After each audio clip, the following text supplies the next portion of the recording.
So welcome everybody. Just a couple of quick notes. The session is being recorded, as you can tell.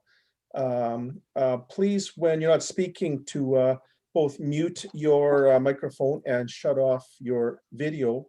And then when presenters are speaking, they'll of course turn on both. For discussions during the meeting, if you have questions for the presenters, we'll ask you to write them into the chat. So I think that gets the technical stuff out of the way. Welcome everyone to the inaugural, we hope, International Business Congress, which is co-hosted by University of Regina, Gil Levine Schools of Business, and by Universidad de Guanajuato. Martín, I don't know if you want to just go back and forth for these. I'm going to do translation also. Muy buenas tardes, sean todos bienvenidos a este Congreso Internacional de Negocios que se lleva a cabo en colaboración de la Universidad de Regina en Canadá y la Universidad de Guanajuato. Unos pequeños anuncios durante las presentaciones.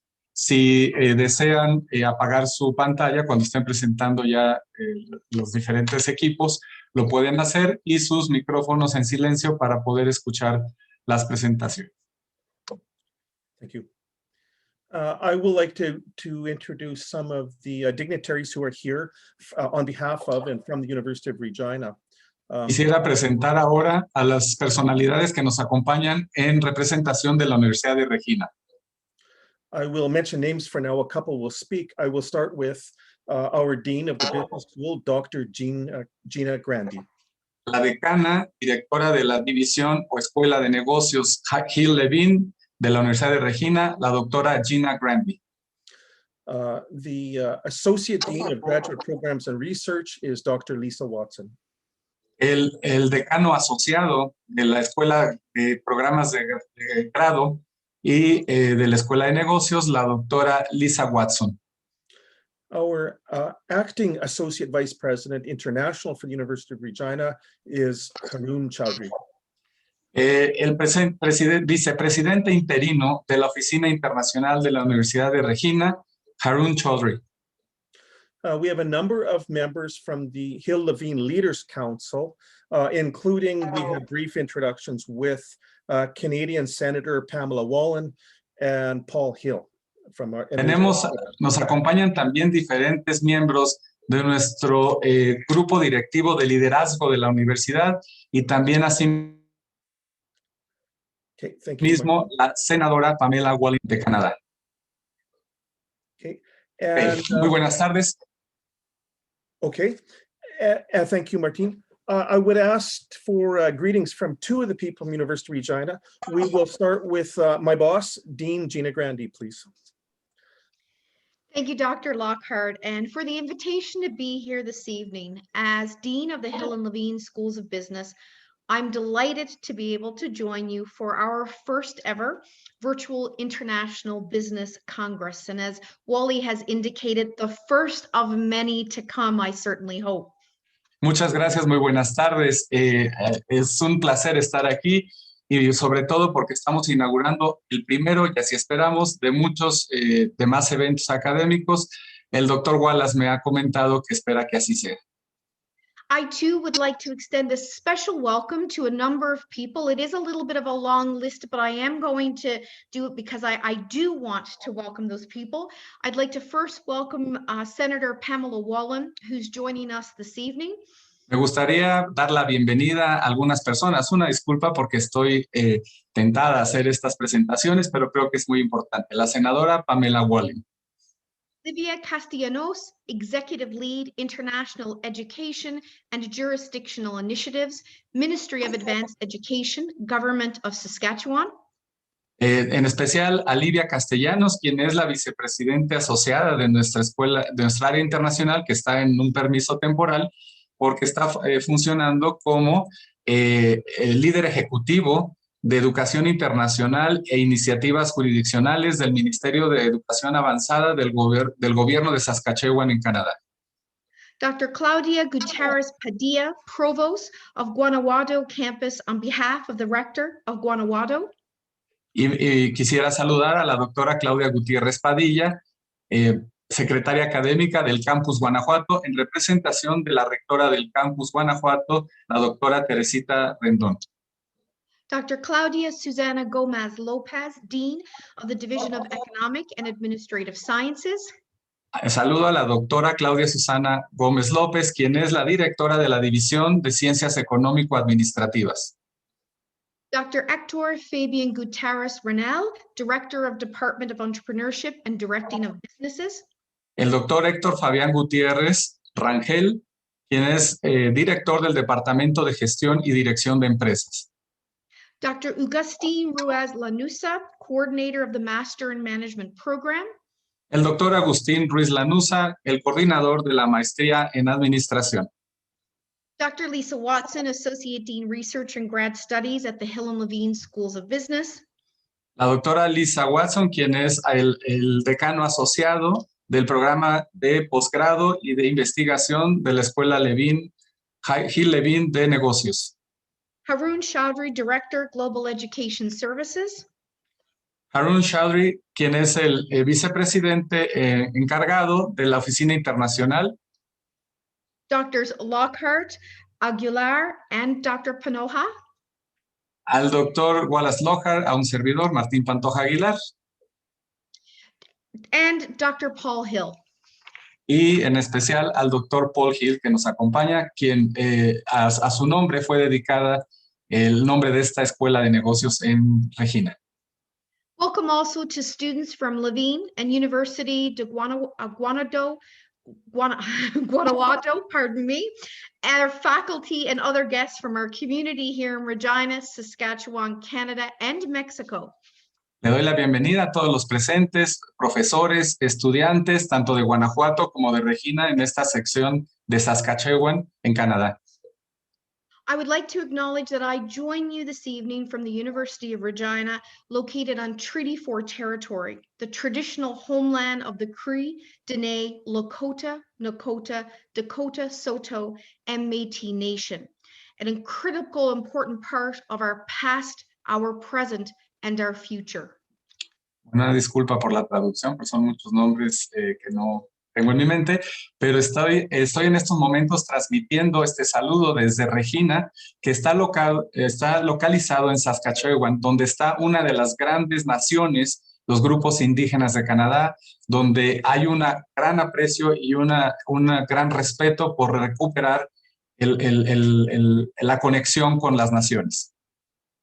We greatly value our partnership with University of Guanajuato and are thankful for the opportunity to have our students forge meaningful connections, mutual respect, and gain rich experiences with students at your institution.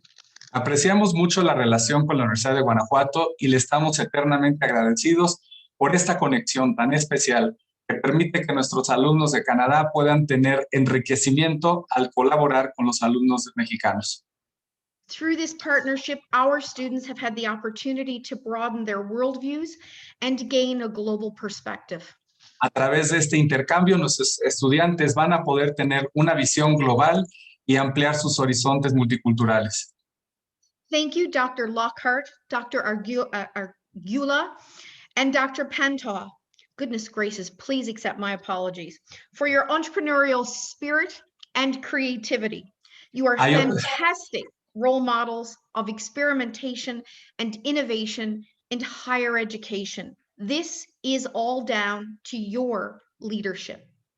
Bueno, es difícil traducir cuando uno está haciendo mencionar. Doy gracias al doctor Lockhart, al doctor Martín Pantoja, por esta iniciativa, por la visión de llevar a cabo este tipo de proyectos que son innovadores, que nos abren fronteras y que van a crear estas opciones excelentes para los alumnos. These experiences strengthen our university, community, and the province, and truly shape our students and graduates into citizens of the world. Esta experiencia realmente hace más fuerte a nuestra provincia, nuestra localidad, nuestro estado, y sobre todo le da una perspectiva más global a nuestros estudiantes. And our students, I know this is not necessarily the international experience you might have expected or even hoped for when you started your program. but I really hope you've been able to find value in the course as it was offered. And I want to thank you for leaning in and being open to trying something new. A los estudiantes en especial quiero agradecer por entender que quizá esta no era la experiencia internacional que esperaban de esta manera debido a las limitaciones, pero que gracias a este intento han puesto lo mejor de ustedes mismos para llevar a cabo esta experiencia y ser beneficiados a través de la misma. I look forward to watching the team presentations and seeing virtual international collaboration in action. Thank you again, and now let's have some fun. Estoy esperando con ansias poder ver las presentaciones virtuales de esta colaboración internacional, esperando que todos tengan mucho éxito, pero sobre todo que se diviertan. Muchas gracias. Thank you. Thank you very much, Gina.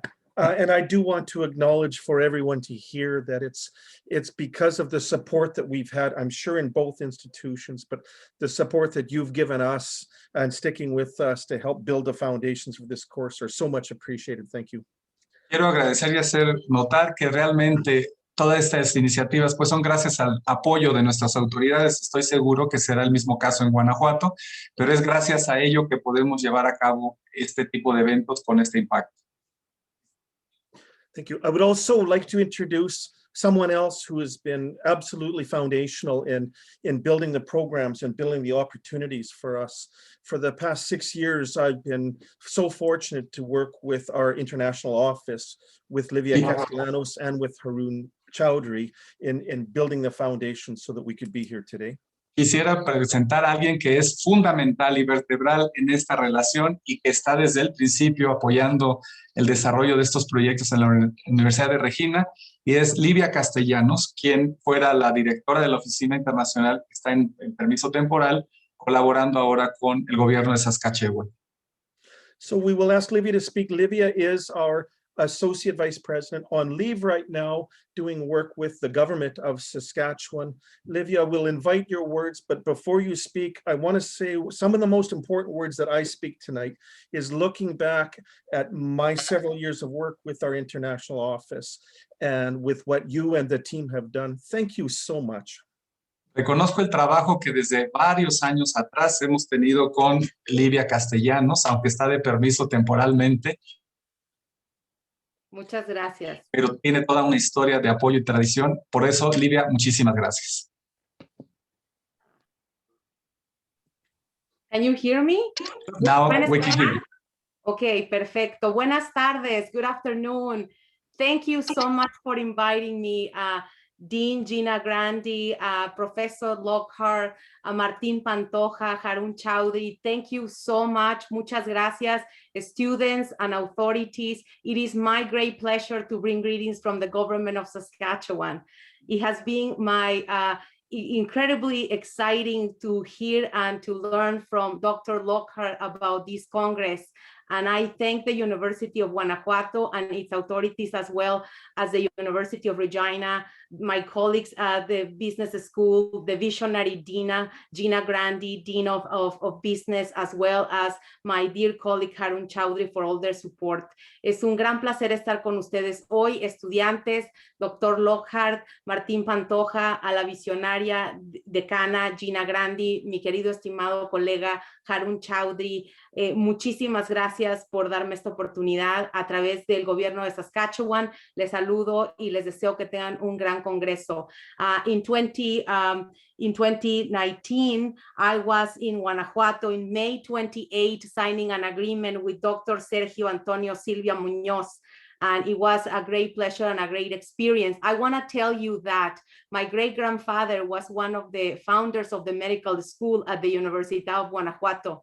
And my great-grand-aunt was a professor for many years in the law school of the Universidad de Guanajuato. So it is close to my heart. And it gives me tremendous pleasure to see so many young people experiencing what the University of Regina has to offer in the business setting, in this wonderful school that is the Levine School of Business, but also the wonderful experience that our students from Regina will have to interact with the wonderful University of Guanajuato that I know, even though it's not the biggest university in Mexico, it is indeed the most international school, public university in Mexico. So it is my great pleasure to be here, and thank you for inviting me. En el 28 de mayo de 2019 estuve con el doctor Sergio Antonio Silva Muñoz en la Universidad de Guanajuato, donde firmé un convenio de colaboración. Quiero decirles que mi bisabuelo fue profesor de la Escuela de Medicina de Guanajuato y mi tía abuela fue por muchísimos años profesora de la Escuela de Leyes, Melba Castellanos, y estoy muy feliz de estar aquí. Muchísimas gracias por la oportunidad, y sé que la Universidad de Guanajuato es la universidad más internacional pública que existe en México, y me da mucho orgullo ser parte, aunque sea un cachito de mi corazón está por allá, y se los agradezco mucho. Thank you so much, and have a wonderful Congress. I look forward to hearing from the students and the amazing work that they have been doing together. Thank you. Gracias. Thank you, Olivia. And just one more to thank you again to those from our Leaders Council and others who are joining us this evening from Regina.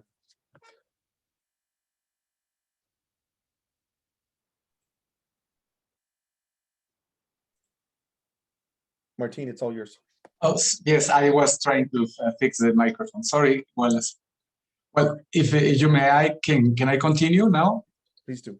Ok, bueno, pues pasando ahora con el protocolo de la Universidad de Guanajuato, me voy a permitir presentar a nuestras autoridades y estaremos pidiendo que nos hagan favor de dirigir un breve mensaje de saludo a la comunidad que nos acompaña tanto de Canadá como de México. Now, following the protocols that we have in the University of Guanajuato, I'm going to allow myself to introduce the Universidad de Guanajuato authorities and also to ask them to give a little brief hello message to all of you. En primer término, me complace en presentar al doctor Agustín Ruiz Lanuza, quien es coordinador de la maestría en administración. I'm going to introduce Dr. Agustín Ruiz Lanuza, who is the coordinator of the master program in the University of Guanajuato. Doctor Lanuza, por favor, adelante. Hola, muy buenas tardes a todos. Hello, good afternoon to everyone. Para mí es una gran oportunidad estar el día de hoy con ustedes, This is a great opportunity to be here with you today, presenciando este Congreso Internacional de Negocios, to be able to be a witness of this International Congress in Business, que tiene un tiempo ya importante preparándose en las materias de la maestría en administración y de su universidad. that I'm aware that there has been some very precious time that we have been preparing this new course in the University of Guanajuato for several months. Y es una forma de poder hacer una internacionalización importante para nuestro programa. This is a very special way of internationalization for our program here in Mexico.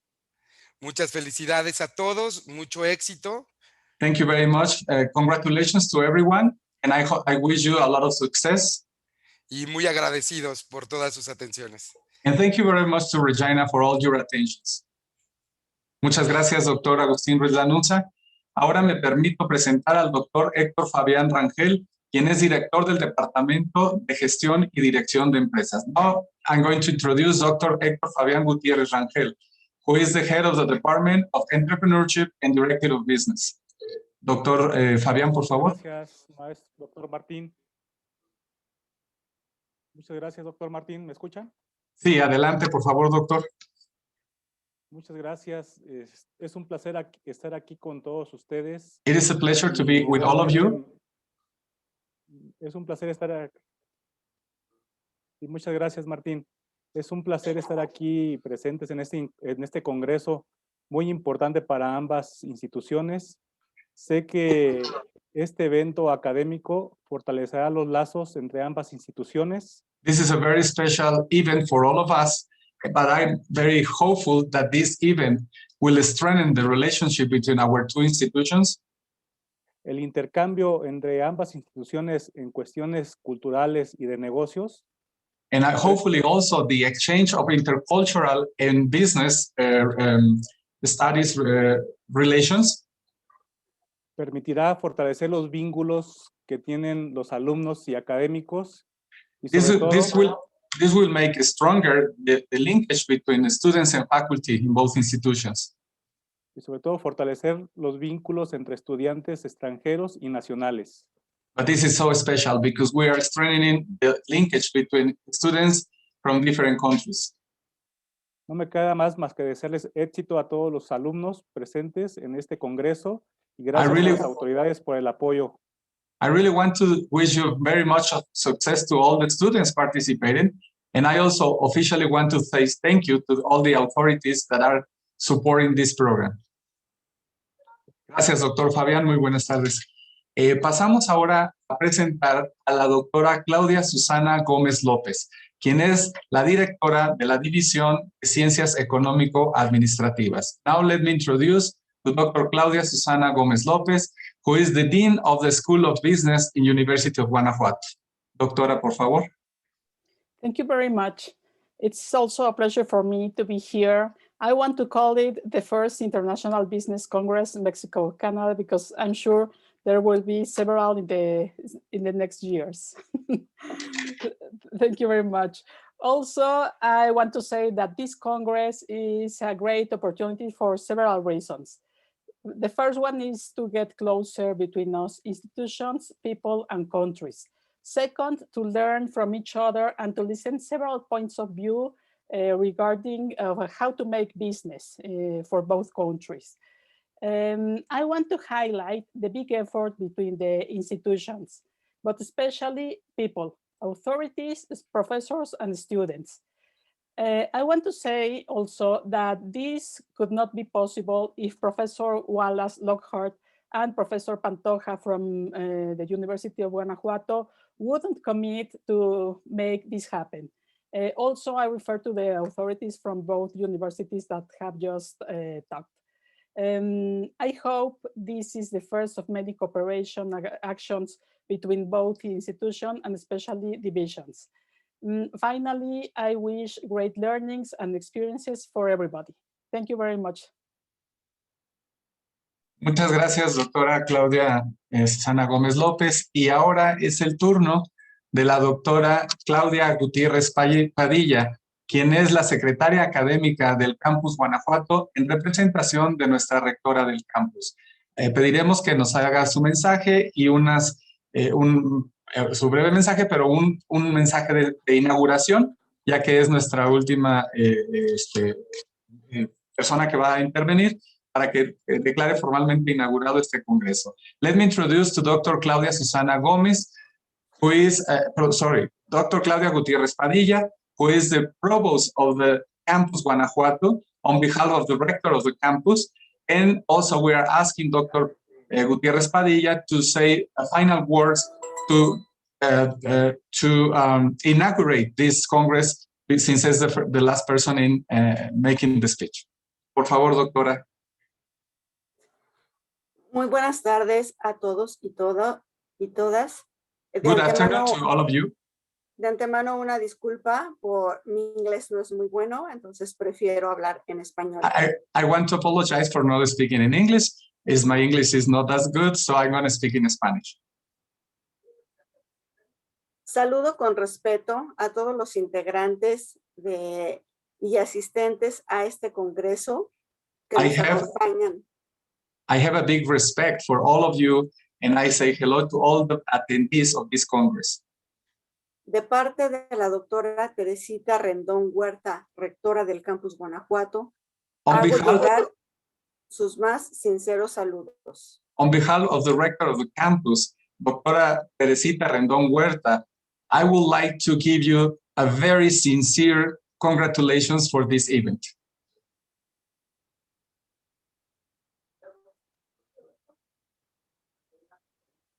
Estamos en una cuarta revolución industrial. en una nueva era tecnológica y cognitiva We are in a que está fourth, transformando la gestión I'm sorry. We're in a en los fourth países. revolution at this moment, 4.0 revolution, and we are changing the cognitive, but also the technology of our lives.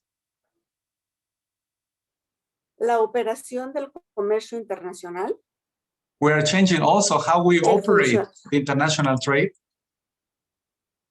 el funcionamiento de las empresas, we are changing also how the companies perform. las relaciones humanas We are changing also human relations y el comportamiento de las personas. and also how people behave. La experiencia y la reflexión visibles en este tipo de eventos All the experiences and reflections that we can acquire in this kind of events son factores fundamentales para el desarrollo de las competencias en los actores. they are very fundamental to develop the right skills in all the people participating, especially students. Quienes deben reconocerse como individuos transformadores y constructores de una sociedad más justa y democrática. So everybody has to recognize in the universities how they become a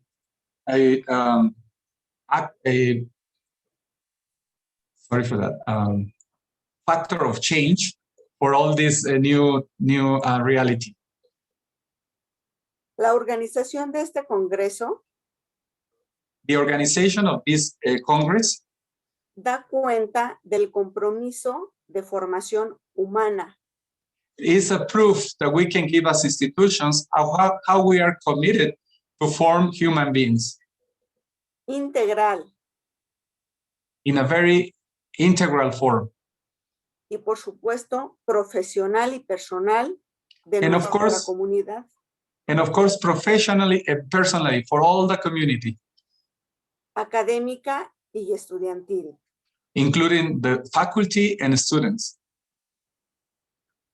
Constatamos que es posible la interacción creativa We are witnesses of how possible it is to have creative interaction orientada a la búsqueda de sentido, well, that research, that search is oriented to look for the sense a través de la reimaginación y reconstrucción de un futuro posible.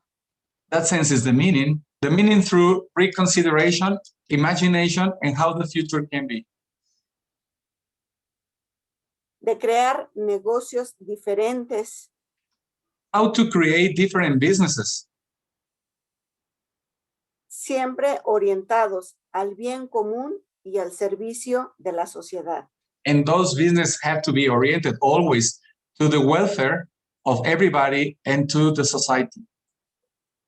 No me resta más que externar mis felicitaciones y parabienes para los organizadores, al doctor Wallace, al doctor Martín Pantoja, a la decana Gina y a las autoridades de la División de Ciencias Económico-Administrativas. Last, I would like to recognize the organization of this event, and I want to say thank you, and we recognize the work of Dr. Wallace, myself, and the Dean Gina Grandi, the support of Dean Gina Grandi, and all the authorities from the government and from the university. Hoy, lunes 22 de marzo de 2021, So today, Monday, March the 22nd, siendo las 6:30 horas, it is 6:30 p.m. declaro formalmente inaugurado la conmemoración. Declaro formalmente inaugurado el Congreso Internacional México-Canadá. Enhorabuena y muchas felicidades. I officially declare inaugurated the International Congress of Business, Mexico and Canada. Thank you very much. Congratulations and success. Muchas gracias, doctora Padilla. Muchas gracias a ustedes por haberme Gracias, doctora. invitado y permitirme estar con ustedes. Thank you to all for listening and thank you for sharing today. Pues agradecemos a la doctora Claudia Utés Padilla y pedimos que haga un mensaje de agradecimiento a la doctora Teresita Rendón, porque sabemos que siempre tenemos su apoyo y que además estuvo excelentemente representada por la doctora Gutiérrez. Muchas gracias. So the next part of the Muchas Congress, gracias, doctor Wallace. Dr. Wallace, please. Yes, am I introducing the first presenters for the evening, or are you doing the No. first? We're going to start presentation, so that I'm going to introduce number one. But I just want to tell everybody, all the attendees, we're about to start the presentation. And as Dr. Wallace already explained, questions will be placed in the chat so we can manage the time for the presentations and be efficient in responding to those. Vamos a comenzar ahora las presentaciones del Congreso. Agradecemos mucho a nuestras autoridades por su acompañamiento, por su apoyo. Y les recordamos, como ya el doctor Wallace comentó hace un momento, las preguntas serán a través del chat para que podamos organizarlas y entregarlas a cada equipo al momento de ir presentando. Es que agradecemos mucho y comenzamos ahora.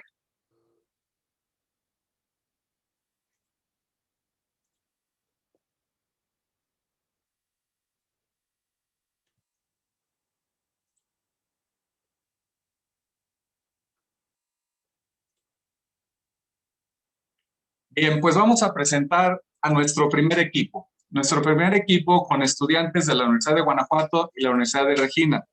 Este primer equipo va a presentar su proyecto, que es el marketing digital comparativo entre México y Canadá. We are going to now to listen to the presentation of team number one, and team number one has decided to do a presentation on digital marketing in Canada and Mexico. Los integrantes de este equipo son, the members of these teams are, de la Universidad de Guanajuato, Paulina Alvarado, Elisandra Morales, Paulina Lona, from University of Guanajuato. De la Universidad de Regina, from University of Regina, Lynn Barber y Rob Hembrough. So pedimos, por favor, a los integrantes del equipo que comiencen su participación. So we ask the members of team number one to start the presentation.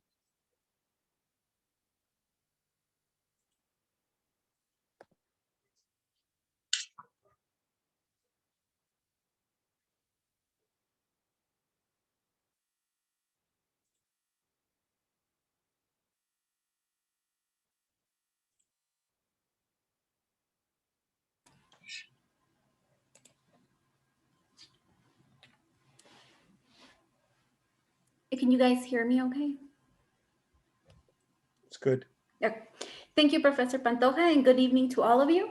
Our group will be talking about digital marketing, specifically the importance of marketing between countries, a side-by-side comparison of digital marketing in Canada versus digital marketing in Mexico, and finally, the effects that COVID-19 has had on this topic. Buenas tardes a todos. Nuestro equipo les hablará sobre el marketing digital, específicamente la importancia del marketing entre países, una comparación del marketing digital en Canadá contra el marketing en México y finalmente los efectos que el COVID-19 ha tenido sobre este tema. Nuestro equipo, como lo comentaron, está conformado por Lynn Barber, Paulina Alvarado, Paulina Lona, Robert Hembrough y su servidora Elisandra Morales. Next, please. The first thing we need to understand is what is digital marketing?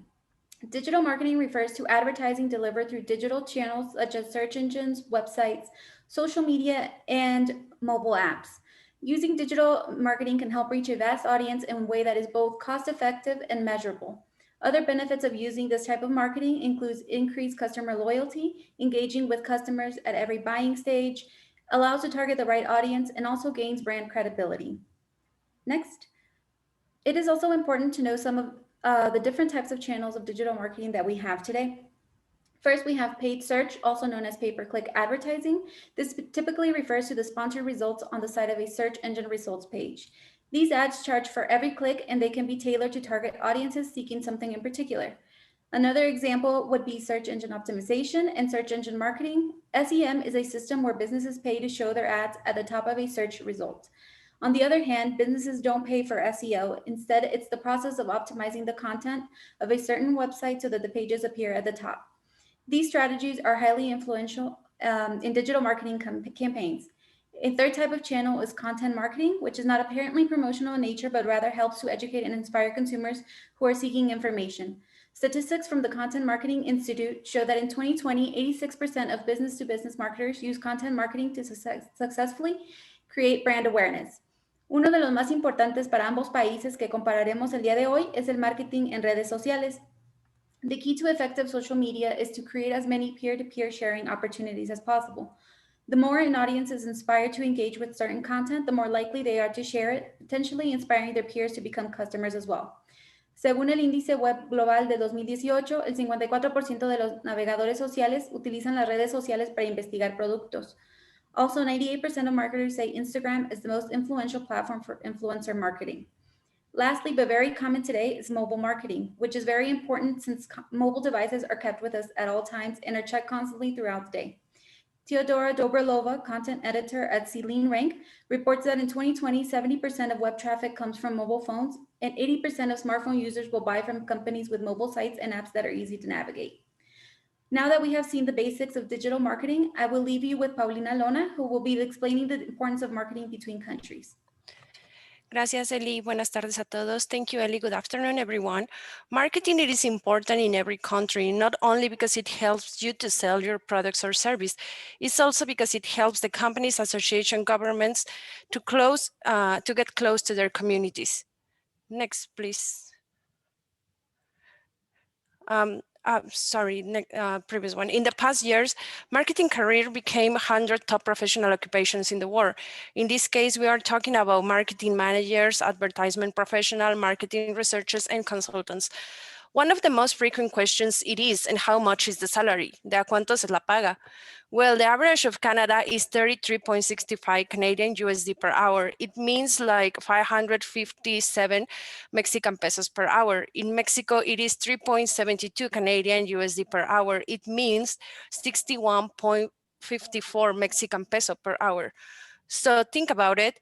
Making this career in Canada, there is considered as an unregulated profession, not like in Mexico that is semi-regulated, but with lower economical recognition. Next, please. Creatives explain that without marketing, many businesses wouldn't exist because marketing is ultimately what drives sales. In Mexico, we have seen the importance of marketing based on habits and people location, orientated to sales with a solid base of influencers. In our country, we have seen how important it is to have a political marketing experts. Business to government is super important. This is allowing the alliance between governments and private companies to get close to the users through e-commerce, social media, and influencers. Next, please. We have seen marketing being part of the management process responsible for identifying, anticipating, and satisfying customers' requirement profitability.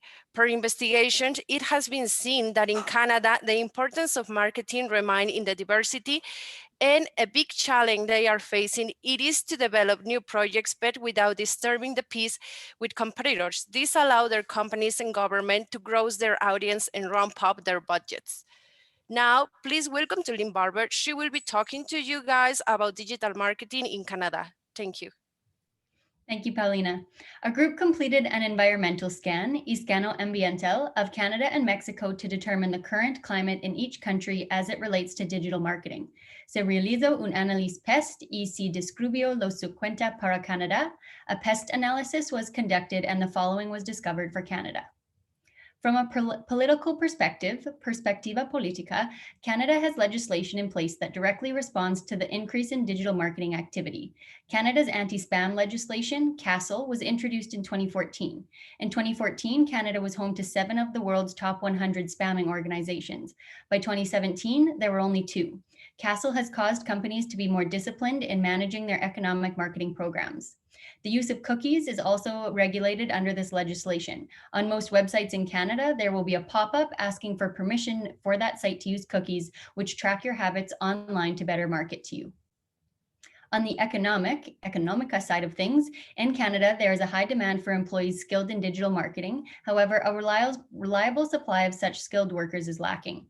Advertisers in Canada spent approximately $8.45 billion on digital advertising in 2020, and it is predicted it will rise to $9.58 billion for 2021. Consumers who use social media to shop convert at a higher rate than those who do not in Canada. The conversion rate for Canadians who use social media is 86% compared to 68% conversion rate for those who did not. Tobias Lutke, the CEO and founder of Shopify, a large Canadian e-commerce business, has said, "Digital is not an industry. The competitive advantage of any Canadian company will be connected to its digital advantage." The social situation in Canada places an emphasis on the psychological aspects of digital marketing as a way to ensure a company stands out among the magnitude of ads viewed by Canadians. There is research done to determine which shapes, fonts, images, etc. are most appealing. Different social media platforms also have different user bases and thus must be approached differently. Facebook and Twitter tend to skew to an older audience. Instagram is skewed towards millennials, whereas TikTok and other new platforms are dominated by Gen Z. There continues to be a rise in social media influencers, individuals with large followings on social media who companies will pay to endorse their product. 18 to 24-year-olds self-identified as the most digitally influenced shoppers. It is also worth noting that 94% of Canadians have access to home internet, making online shopping much easier and thus emphasizing the need for companies to advertise digitally. Finally, we looked into the technological perspective, Perspectiva Tecnológica. In Canada, it seems the next shift will be toward artificial intelligence and how it can be used as a means to advertise and gain data on purchase habits. According to Innovation for a Better Canada, the world is in a new industrial age, with technology giving rise to digitization and many aspects of our lives. More than 42% of Canadian jobs are likely to be affected by automation in 2036. As said by the president of Microsoft Canada, Canada is increasingly recognized as a world leader in technology. For example, Canada has widely used debit cards with a chip or tap for some time, which is not as widely used in other countries, including Mexico. However, Canada is lagging in its commercialization of its innovations. I will now pass off to mi amiga Paulina to discuss the e-scan for Mexico. Hi, good afternoon. In Mexico, small and medium-sized enterprises account for 92% of the market, contribute in GDP by 52%, generate 72% for employers in this country.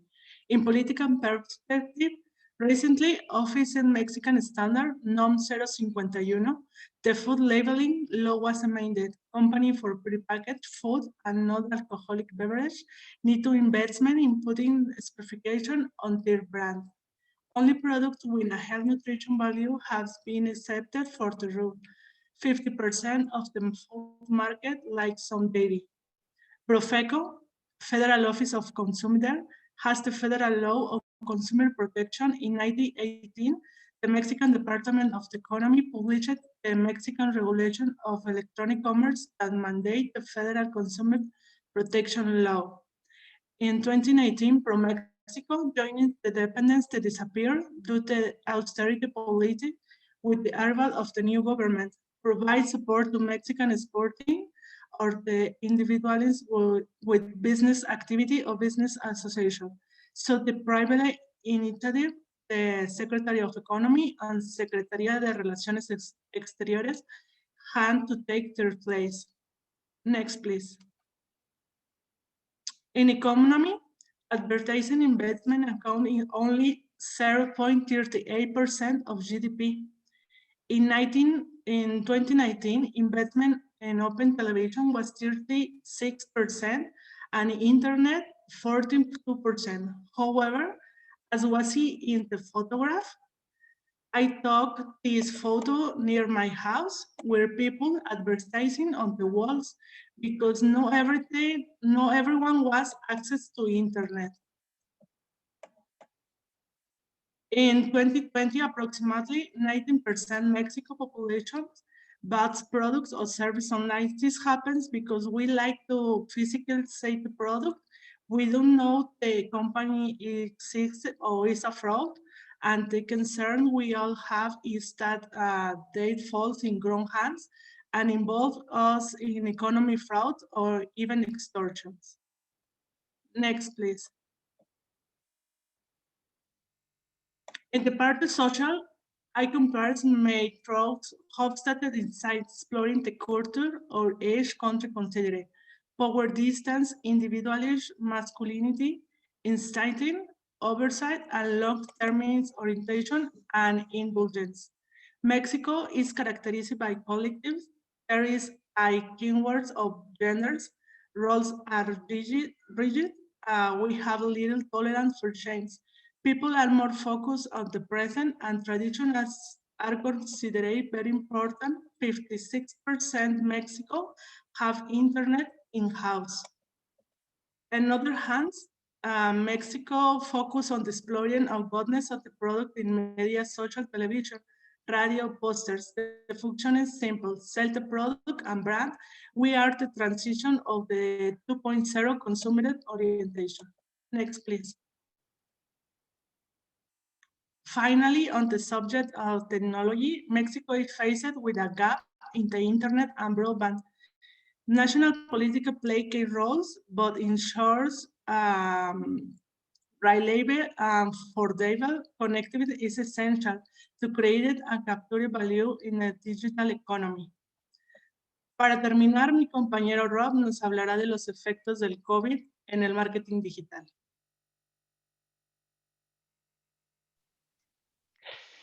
Gracias, Paulina. Hola, mi nombre es Rob Hembroth. El día de hoy hablaré sobre el impacto de COVID en el marketing digital, comenzando con una visión global. Hello, my name is Rob Hembroth, and I will be speaking about the impact of COVID-19 on digital marketing, beginning with a global view. Global retail sales are expected to have lost about $2.1 trillion in 2020, and many businesses are fighting to survive, and a digital marketing strategy will be an essential part of their recovery. Nearly all industries have had their ad spend affected by COVID-19, and as much as 70% of companies have reduced their ad spend in 2020. Even digital advertising has seen recent dips at the onset of COVID-19 with a growth rate of only 2.4% in 2020, which is the only single-digit growth rate in that medium's history. The majority of consumers now shop online more now than they did pre-COVID-19. And consumers want companies to make an authentic connection, help them in their daily lives, and inform them of what they are doing for society. For the COVID-19 effects on digital marketing in Canada, the government support is very strong. The Canada Emergency Wage Subsidy has been a savior for many businesses, and this allows businesses to pay 75% of an employee's wage. There are also a variety of loans available to businesses in various sectors, allowing them to maintain operational costs, including marketing. Canada has been active in digital marketing for several years, but the pandemic has further shifted business advertisements to digital mediums, with the most increased as being programmatic advertising, chatbots, conversational marketing, video marketing, and influencer marketing. Many Canadian companies have been marketing aggressively on their social media channels as well in order to appeal to their core customer group and maintain brand loyalty throughout the pandemic. For COVID-19 effects on digital marketing in Mexico, the government's support has not been as strong. The Mexican federal government grants loans of only 25,000 Mexican pesos, or roughly 1,530 Canadian dollars, to qualified organizations, which does not support operations for very long. There has been a large net increase to spend online, and many are planning to shift almost completely online. 80% of consumers in Mexico have changed stores and brands and the way they shop, mainly due to value and to support companies that are providing community support. Mexico previously had low digital advertising spending previous to COVID, but is now ramping up. Mexico has some of the fastest internet and mobile adoption rates globally, motivating advertisers. This crisis has led to major pullback in traditional consumer spending, providing an opportunity for brands to accelerate their digital transition. The future of digital advertising is looking promising in Mexico. Con esto, les agradezco su tiempo y espero que hayan disfrutado de nuestra presentación sobre marketing digital. Muchas gracias. With that, I thank you for your time and hope you enjoyed our presentation on digital marketing. Thank you.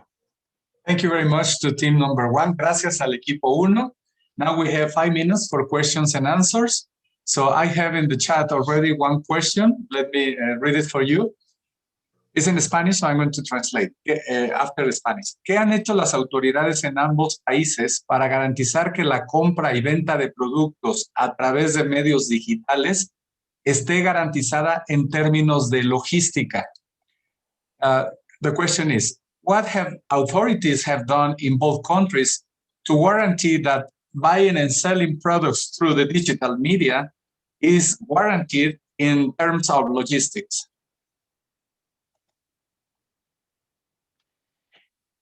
Sorry, could you repeat that in English? Yes, I will repeat it. What do you think that authorities have done in order to guarantee the selling and buying of products when you are thinking about logistics through the digital marketing, of course? I can speak on behalf of Canada. It seems as though Canada has to put more regulations in place than they do have to put systems in place to allow marketing in Canada. We are so ahead that companies are often ahead of the curve for government. And so they need to be reactive as opposed to proactive in a lot of circumstances. So a lot of those things are already in place. Those innovations are happening and the government needs to keep up in order to make sure that privacy is maintained for people and those kinds of things as opposed to making it possible to market online. Very much. I'm going to read another question that I have here. It says, I have a question. What are the changes the Canadian and Mexican government have done to cope up with the increased usage of internet due to the COVID situation? Digital marketing is a new trend and will leave traditional marketing behind. Who wants to answer that?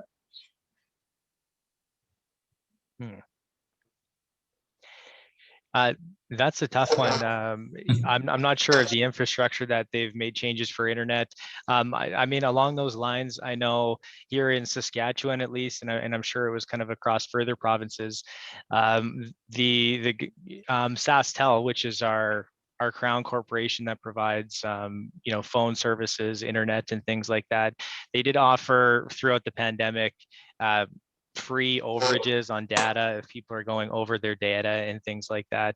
I know that doesn't directly speak to some of the infrastructure being built up for the increase in digital usage, but I guess that kind of is along the same lines. I'm not sure if Lynn or any of our Paulina or any folks have anything to add. Yeah. Yes, from the Mexico viewpoint? Yeah, actually, well, the uses of internet, it has increased in every country, but in the other side, like not like Canada, our government, I don't know if Mexican people have seen on the news, but there were some regulations that they were trying to do to make it more, how to say, like, not so public. How can we translate that, Dr. Pantoja? What is it in Spanish? Sí, cuando querían censurarlo, hacerlo un poco censor, más, yeah, to be censored.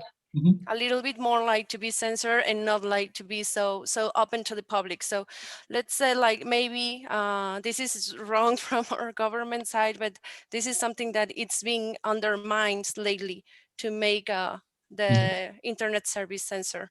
And this is talking about all the social media and all the, for example, something also they did, it was they increased the taxes for the sales online. So this is also something that it's been affecting the pocket, not only of the person that purchased, also to the suppliers. Thank you very much. The next question. Do you think nowadays it's more important to have a strong digital marketing campaign than an excellent place of promotion? For example, the Fifth Avenue in New York? I could go ahead and answer that. I think that it's important definitely to have a strong digital marketing campaign. Nowadays, we know that most everything has transitioned into the digital era. As was mentioned earlier, we're in the 4.0 in la Revolución 4.0, where technology is a big part of our lives now. So it's definitely important to have a strong digital marketing campaign for whatever type of business that you have. I would add to that quickly as well, that part of our research also was what was the difference between countries. So it also very much depends, where are you marketing and who is your target audience? Because if you are targeting the people who will frequent Fifth Avenue in New York, that may be important. But if you're trying to reach a global audience, digital marketing is an effective tool to use, and often at a lower cost than what it would be to have a brick and mortar location. Thank you very much. There are many messages of congratulations and congratulate you for the quality of your presentation. But there is here one last question. What do you think, in a brief, the real impact of the digital marketing in Canada? In your words. What is the biggest impact of digital marketing in Canada? I would think, I'll add, I think it's a necessity. So many people right now from COVID-19, there's so many surveys that show people are just uncomfortable in physically going to retail stores. And many people have changed their brands due to people who are able to have a strong digital marketing strategy, something to kind of still endear their core audience and maybe grow organically. So many people have changed their shopping habits to online, which is going to stay. It looks like most people are planning to stay like that for after COVID-19 as well. So I think the biggest impact is most people are just having to survive that way if they still want to be able to successfully advertise and draw new consumers in. Thank you very much to the team one. We ran out of the time for this team, so we have to pass to the team number two, but let us give a big applause to this team, number one. Dr. Wallace? Thank you, my friend.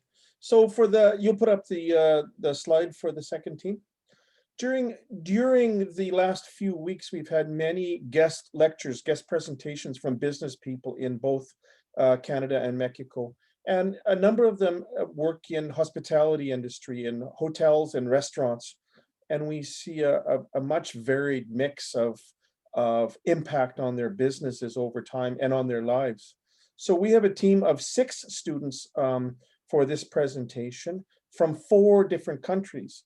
So we have Sadisha, who is from Nepal, Berenice, Lillian, Tanya, and Jaime, and Sean Baptiste, who is from Regina here. So we'll look forward to hearing the teams exploring hospitality industry in 4 different countries.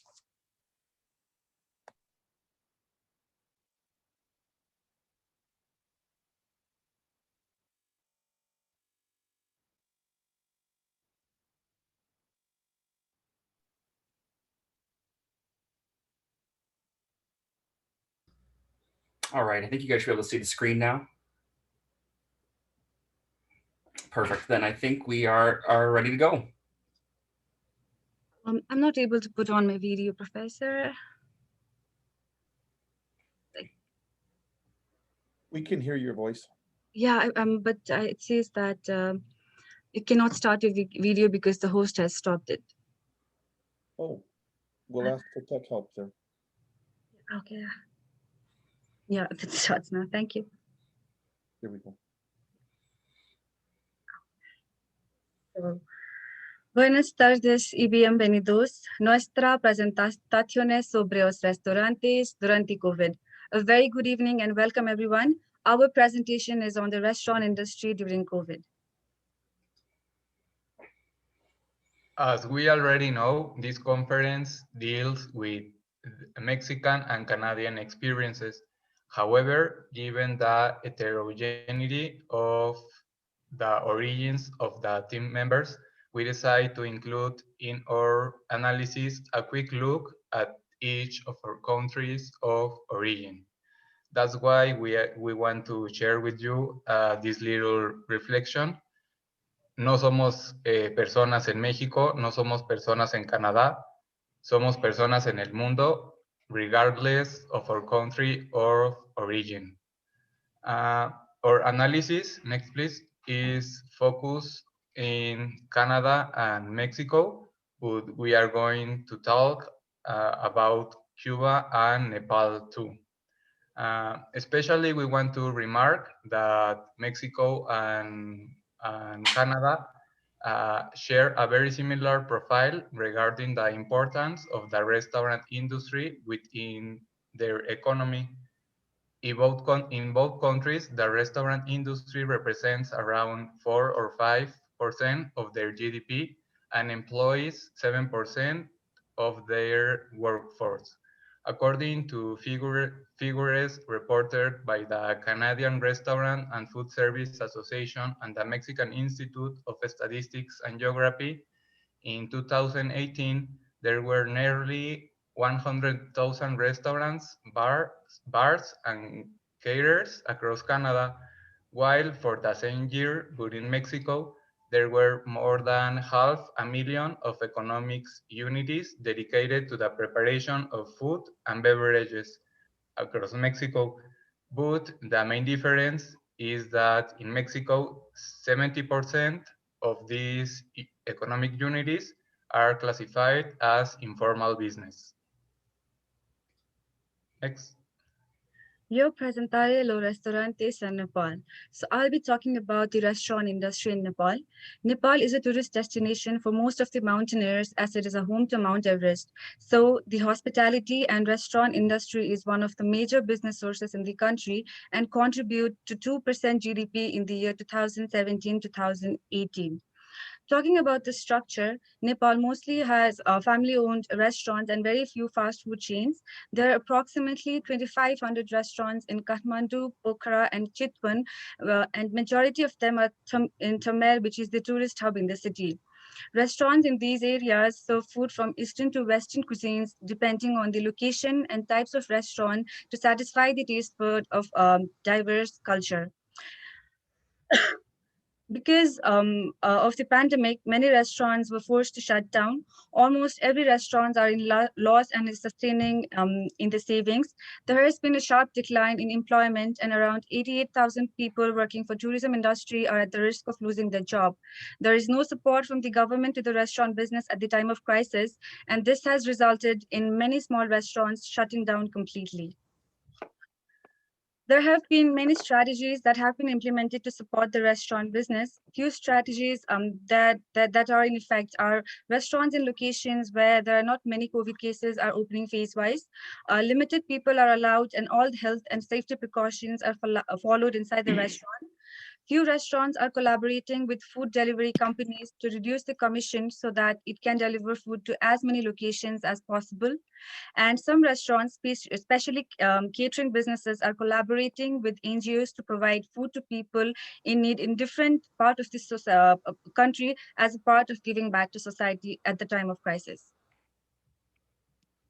La industria de restaurantes en Cuba está compuesta por dos modelos. The restaurant industry in Cuba is made up of two model restaurants, state restaurant owned by the government and private restaurant. The opening of new private restaurant in Cuba began until 2010, and this has been one of the most visible effects of the economic reforms undertaken in the country. State restaurant until 2010 represent almost 100% of the industry, and in 2019, they already represent close to 50%. The situation during the pandemic in Cuba, there was a total close of borders, which affect international tourism, and the measure limits national tourism, causing low sales and the close of stores. Since the beginning of the pandemic, 16,062 private workers have requested the suspension of licenses in order not to pay taxes. In addition, there is a shortage and increased cost of necessary supplies due to the economic crisis facing the country, aggravated as a result of the COVID. In terms of strategies, the entry of customers is managed only by reservation and with restructuring of the spaces, and the menu has been redesigned with products at lower prices. Home delivery has been incorporated, and a new strategy in the country is the implementation of orders and payments through digital platforms. Since the use on the internet has increased, but there are no applications such as Uber Eats or Didi Food. Ahora les presento la situación de la industria restaurantera en México. As a general overview of the restaurant industry in Mexico before pandemic, there were about 600,000 restaurants in the country. The industry represents 2.14 million jobs, 8% of the total number of people employed in Mexico. The restaurant industry generated 15.3% of the tourism GDP in the country. It contributes 1.3% to the national GDP. In Mexico, the two principal restaurant categories are Mexican food, antojitos, and tacos and tortas outlets. About the impact that COVID has had on restaurants in Mexico, food costs have increased. In some places, restaurants were unable to offer customers eating services, and they are allowed to work only for delivery and takeout services. It is estimated that in some moments of the pandemic, there were only 20% of restaurants remained open providing that kind of service. Restaurants need to take an extra budget for sanitation and to offer takeout. The coronavirus pandemic has shut down 15% of all restaurants across Mexico. Restaurant industry revenue has fallen 100 million pesos in 2020. The restaurants that are currently open have seen their income drop by an average of 60% compared to last year. With no fiscal relief for Mexican government, with limited loan program, having fewer customers and less income in the industry, many Mexican restaurants will remain closed. About the strategies our restaurants using to overcome impacts of COVID, in some places, restaurants protested with a peaceful protest to push the authorities to be flexible. Some restaurants defied a closure order and they took out their tables to the streets because they will die if they didn't reopen. Many restaurants followed the requirements that some governments have given to allow them to open: outdoor seating, safe distance, using sanitizing gel, much space, use certain number of tables and remain completely empty. Others, circulation signs and dirty dishes have to be sanitized. In some places, an established hour to close has been also a requirement. Many restaurants implemented offering takeout and delivery, but they don't use overeats because that generates an additional cost that they cannot assume. They had to transform or develop new menus or to limit their menus in 2020. And also many restaurant owners have had to dip into their savings in order to continue operating. Yo voy a hablar de la industria restaurantera in Canada. So I'm going to be speaking to the restaurant industry in Canada. Now in Canada, like other countries, there's a vast array of types of restaurants. There's a combination of both large franchised restaurants throughout the country, as well as locally owned restaurants. Now, because the industry will vary between provinces and territories, we chose to focus on Saskatchewan.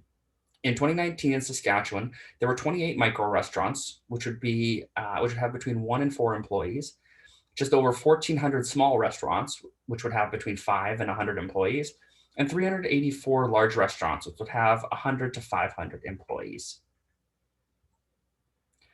Now, Canada has seen the restaurant industry be hit hard by the COVID-19 pandemic. In Saskatchewan, restaurant revenue is down on average 27% from where it was the year prior. Food delivery services, such as Skip the Dishes and Uber Eats, have become increasingly popular. Now, while these services are often very user-friendly for the customer and the consumer, they're very hard on restaurants as they can take to up to 30% of the order. Bars and clubs have been also hit hard by this, as they have to be finished serving alcohol by 10 p.m. and being closed by 11 p.m. This resulted in many of them just staying closed through the pandemic.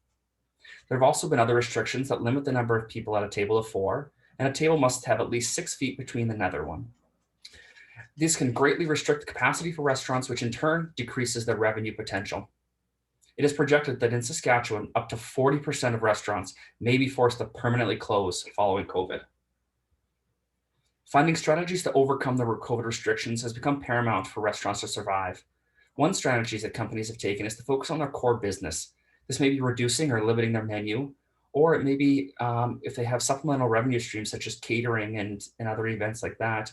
With no weddings or large gatherings taking place, those have become irrelevant. So it's become important that they focus on their core business.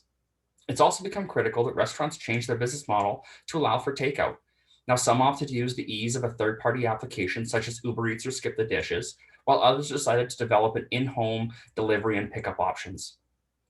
Leveraging government programs has also become necessary for the restaurant to stay afloat. Amy Schulhauser, owner and CEO of Tangerine Group of Companies in Regina, explained how wage subsidies have not only been critical to keep her business alive, but has also helped her ensure that her employees are taken care of. Owners have not only had to shrink their staff sizes and cross-train employees, but they've been forced to get more involved in the day-to-day operations in order to reduce costs.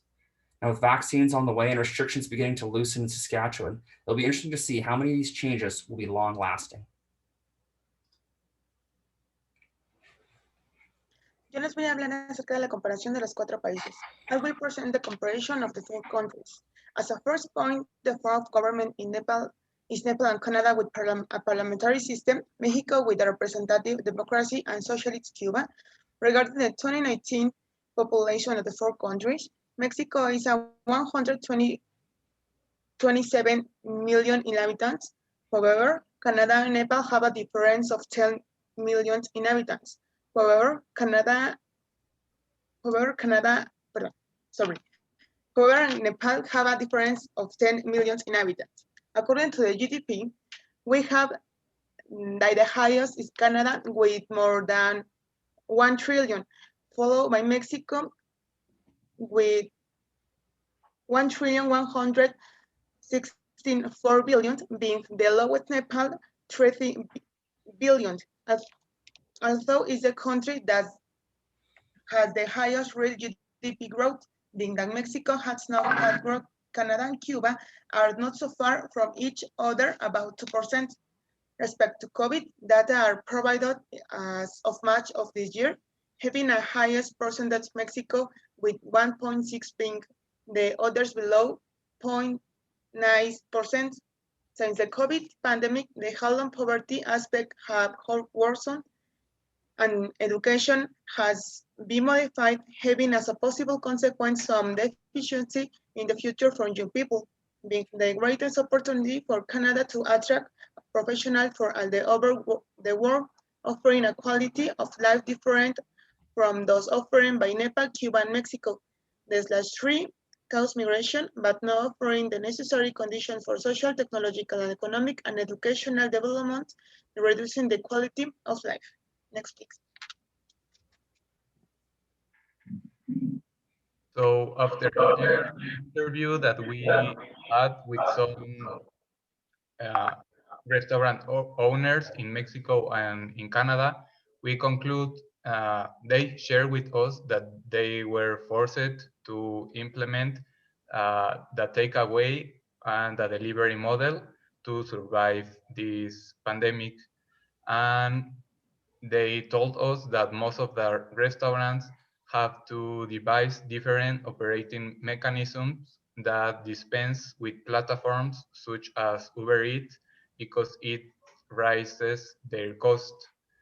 And as a team, we conclude that the biggest difference between Canada and Mexico turned out to be the government support for restaurants. In Canada, government support and accompaniment has been provided, while in Mexico, government support has been lacking. In addition, as a general conclusion of our participation in this multicultural space, we can say that doing this brief work within an intercultural team was extremely enriching because we were able to share ideas, debate different points of view, and learn curious facts from other countries, such as the story behind the Nepalese flag, that if you want to know about it, you have to ask Sadisha.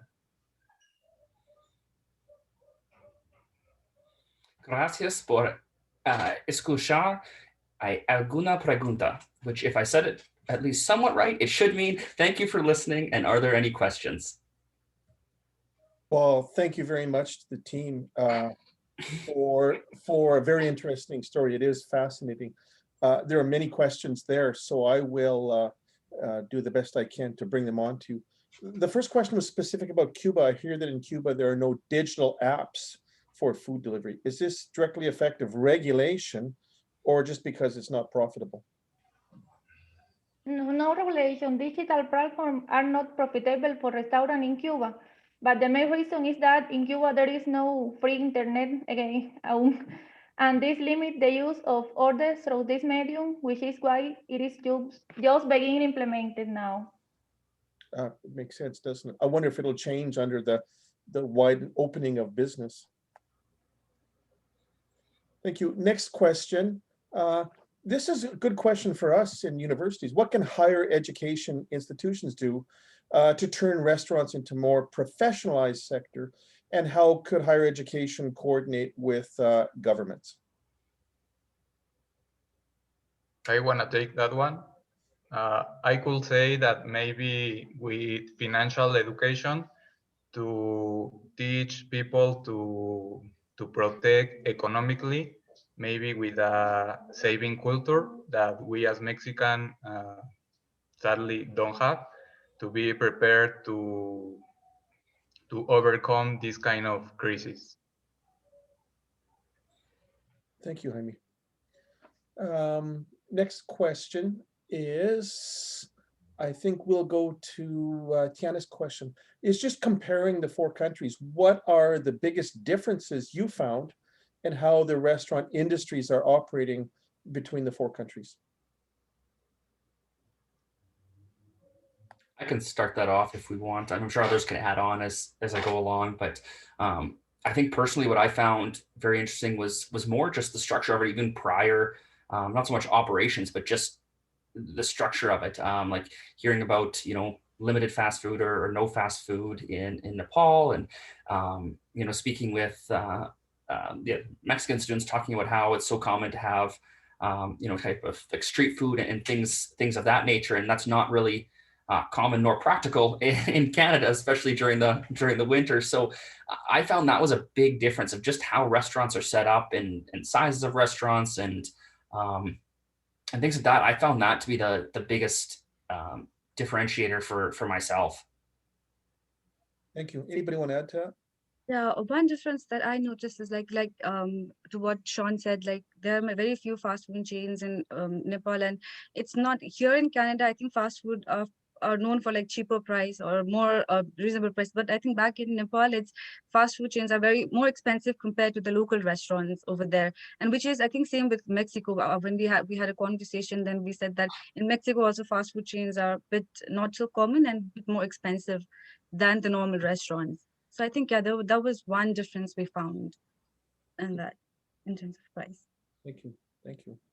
There's 2 or 3 questions that are similar. It's about social media. It's about the use of the apps for delivery and things like that. But it's also the question of, I'm going to paraphrase the question.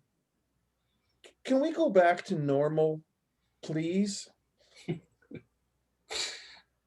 Yeah, that's one that, we kept talking to. That was a common theme of restaurateurs. It's, I know with talking with Amy Schulhauser, she mentioned how the goal right now is to almost just hobble along. It's just to get through it so that you can become profitable. Like a break even at this point is a win for these restaurants trying to get through this. So I think that's a really profound way to think about it, is that trying to make money is almost a secondary thing. It's to try to break even so that you can make money later on.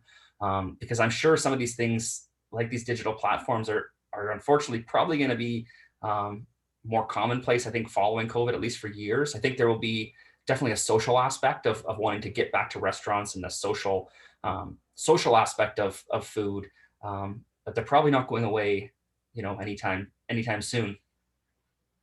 I thought that I would come along with using the apps and things like that, but after meeting the restaurateurs who are just whipped by the margins taken by the apps, I want to go back to normal.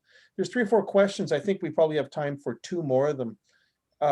Lisette has a question specifically about Nepal, Sadicha, so this one's for you. According to the traditions of Nepal, it's common for families go to dinner in restaurants, or do they prefer family dinners at home? I guess the question is, are the restaurants for the tourists, or is it common for the locals? Oh, I think it's a mix of both. I think like majority of area like Tamil and everything where it's a tourist hub, it's mostly that area is for tourist people, that tourists are more there. But I think it's in Nepal, the tradition is very much common to go out for restaurants and dine and have food. I think it's a way of reconnecting with family. It's not only with family, even if like for small occasions, then we call all the relatives or all our people we know, and we book a place and then we just go out just to have a good time. I think we do that once a month. That's like a tradition, yes, because I think Nepal is very family oriented place. The culture is very close, they're very close with family members and relatives out there. So yeah, that's kind of a tradition there in the city areas, mostly in the city areas. Yeah. Thank you, Sadisha. And I think, though we had several other questions, I'll just ask one more. And is a question from Naveen. It's about how much have customers helped in reviving the restaurants in the 4 countries?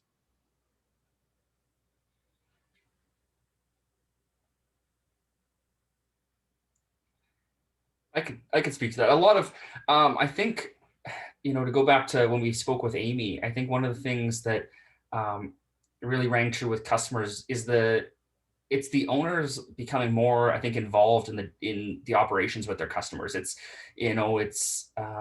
them seeing the owner as a person and not just as the company or as the restaurant name, but to see the person behind it, to see these people being impacted, trying to be transparent on social media and things like that, to reach out and to be a little more proactive in that method as well, to find ways to connect, to make a human contact. I think that's something that in COVID has become really prevalent. Thank you, Sean. And thank you to the whole team for bringing the stories out. I think that we all learned, especially from the restaurateurs, from the people who came to speak with us, that there's such an impact of COVID on people's lives, on us as the customers, but also on the restaurateurs. So thank you very much. An excellent job of shedding some light on COVID's impact in all 4 different countries. Thank you very much to team number 2. So now is a turn for team number 3.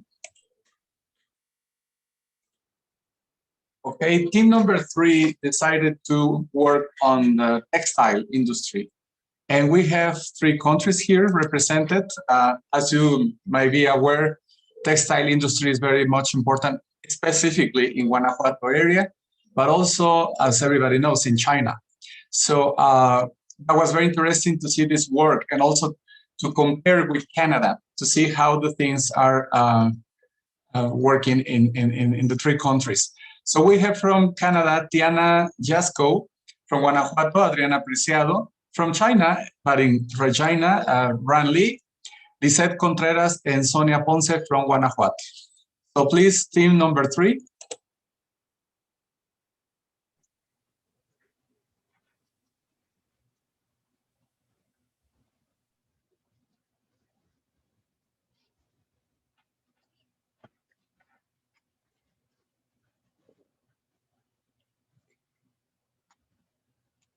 Hello, good afternoon. Our team is International Comparison of the Textile Industrial, Canada, Mexico, and China. My team is Adriana, Lisette, Ran, Tiana, y su servidora, Sonia Ponce. Next slide, please.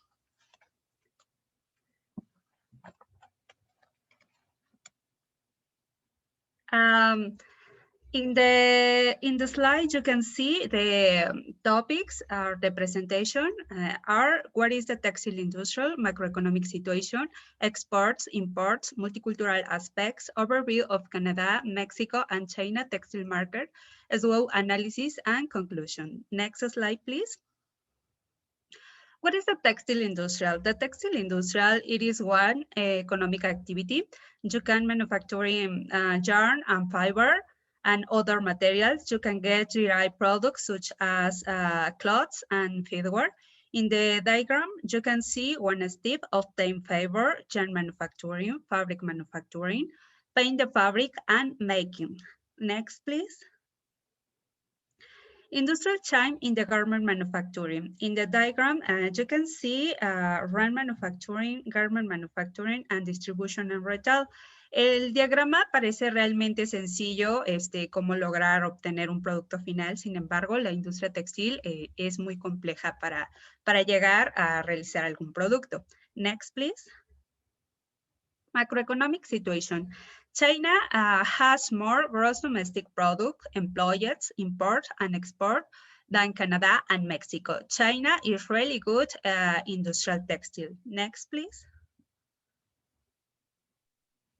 Okay, on this slide, we can see export customers for 3 countries. For example, Mexico has more export customers. This is because Mexico is involved in more commercial deals than Canada and China. However, we can see that the largest customer of the three countries is the United States. The next, please. Okay, on this slide, we present the textile imports that Canada and Mexico have. So it can see that both countries import of a lot of textiles from China. In fact, the textile market is highly dependent on imports, which come mainly from the United States, China, and other Asian countries where the labor is cheaper. The next, please. Well, on this slide, we have two diagrams. So in the first diagram, we can see the multicultural aspects. For example, speaking about Mexico, se destaca las comunidades de artesanos que aún conservan las técnicas de los procesos originales en la elaboración de los textiles. Sin embargo, existen dificultades en las condiciones de trabajo, pues cuentan con poco reconocimiento social y mucha discriminación. On the other hand, about Canada, ellos se enorgullecen de los artículos fabricados en su país, están en constante investigación y desarrollo para automatizar sus procesos y de hecho en la década de los 70 los trabajadores de esta industria en Canadá eran los mejores pagados. Sin embargo, por otro lado tenemos a China. Dado que sus sindicatos dependen totalmente del gobierno, las empresas difícilmente pueden representar los intereses de los trabajadores. De hecho, según informes publicados por la Organización Internacional del Trabajo, en programas de pasantías de los estudiantes se encuentran violaciones de las leyes y trabajos forzosos. On the second diagram, we present you characteristics for the marketing business. According with the comparative between the three countries, we can see in the first about Canada, se caracteriza por tener cultura empresarial abierta y con buena comunicación entre departamentos. En el caso de México, este demuestra ser accesible, involucra emociones y en ocasiones los negocios pueden ser de manera informal. En el caso de China, se destaca el lenguaje corporal como forma de agradecimiento. The next, please. Now, the following charts show an overview of the three countries. Firstly, the Canadian textile industry is a relatively small group, which started over 150 years ago. Currently, the majority of the industry exists in Ontario and Quebec, where 90% of production is made of. Esta industria se considera como diversificada, moderna y de capital intensivo. Meanwhile, the Canadian textile market is highly dependent on imports from a lower labor cost countries. So it is still necessary to manufacture textiles in specific areas, such as those of high quality, containing a particular performance characteristic or too heavy or inefficient to transport. Next, please. About Mexico, the majority of the industry exists in 10 federal entities, where 85% of production is made of. These states are located in central north, east, and north of Mexico. As a result, this industry is considered with a strong regional presence and also generates formal and permanent employment in the country. Por otra parte, existe una fuerte competencia entre China y México. Sin embargo, desde el Telecán, el TEMEC, México ha logrado incrementar su competitividad debido a la mano de obra barata, por su ubicación y el apoyo que ha tenido a la exportación. At this point, this industry is mainly made up of micro and small enterprises. Next, please. China es un líder exportador que ha representado 1/3 del comercio textil mundial durante los últimos años y la mayoría de las empresas están ubicadas en el sureste de China. Esta actividad cubre la cadena industrial completa que va desde la fabricación hasta la distribución. También el número de empleados ha experimentado una tendencia a la baja, mientras que el ingreso promedio ha aumentado significativamente. This is important because the application of automated production lines not only reduces the number of employees, but also demands skilled workers earning higher wages. It also reflects the transformation of the Chinese textile industry from a labor-intensive sector to an innovative and knowledge-based sector. Next, please. All right, now I will talk about SWOT analyses that we did for Canada, Mexico, and China. These are really important because it gives us a snapshot of where the textile industry is and where it can potentially go. For Canada, some strengths is their ability to operate in niche high-end markets. They have strong research and development capabilities and quick turnaround on orders. Some weaknesses are lack of qualified workforce. Textiles do require quite qualified workers. Labor is also expensive compared to other countries, which results in a more expensive final product for the consumer. Some opportunities for Canada are to focus on R&D and automate more of the process, essentially take out the labor and be able to compete on a larger scale. They can also play to the marketing of the Made in Canada. People are generally willing to pay more for a Made in Canada product because they see it as a higher quality product. Some threats are further decline in the skilled workforce that understands textiles and continued decline due to the growth of the textile industries such as China. So analysis, FODA Mexicano, some strengths, some fortalezas, calidad de los productos, infraestructura de fibras y textiles para competir en determinadas prendas, proximidad a los Estados Unidos y otros proveedores latinoamericanos. Some weaknesses are the high cost of labor and production. There's still some obsolete technology in factories, which means they've failed to automate their processes, and limitations in design and production capacities according to the requirements of the world market. Some opportunities is proximity to the US, which allows for collaboration. There's lower costs, shipping to the US is lower and quick changes can be made.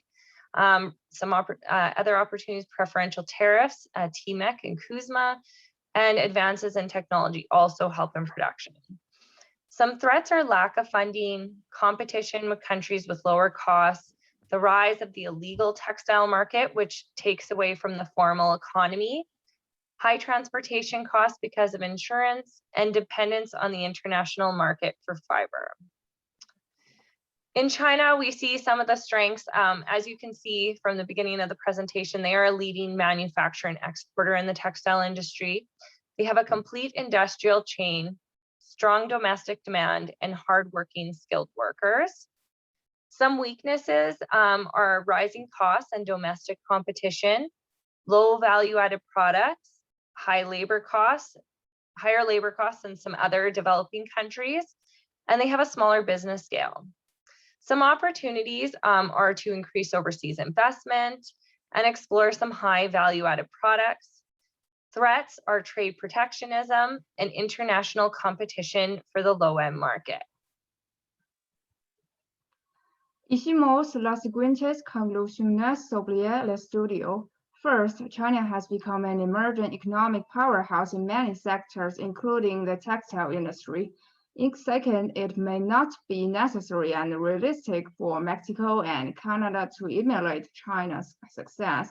Instead, while Canada may continue to target the high-end market, Mexico can focus on customized and handcrafted products.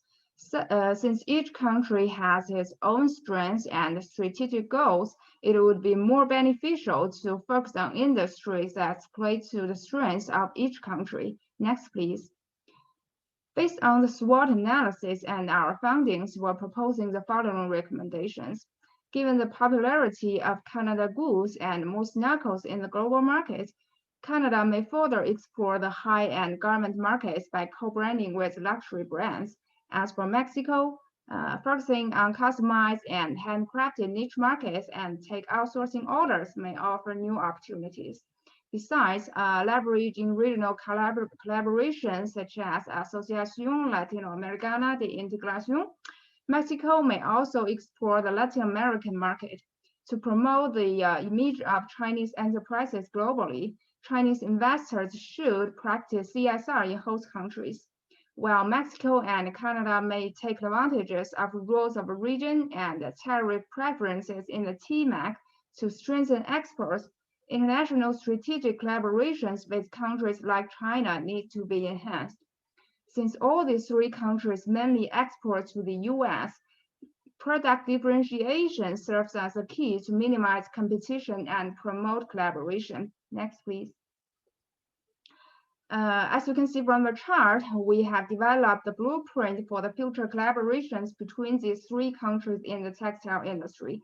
Mexico, Canada, and China may seize different market segments through exporting customized, high-end, and low to medium-end products, respectively. In terms of bilateral collaborations, Mexico may take outsourcing orders from and export customized products to Canada and China. Besides, Mexico may import low to medium-end products and attract foreign investment from China.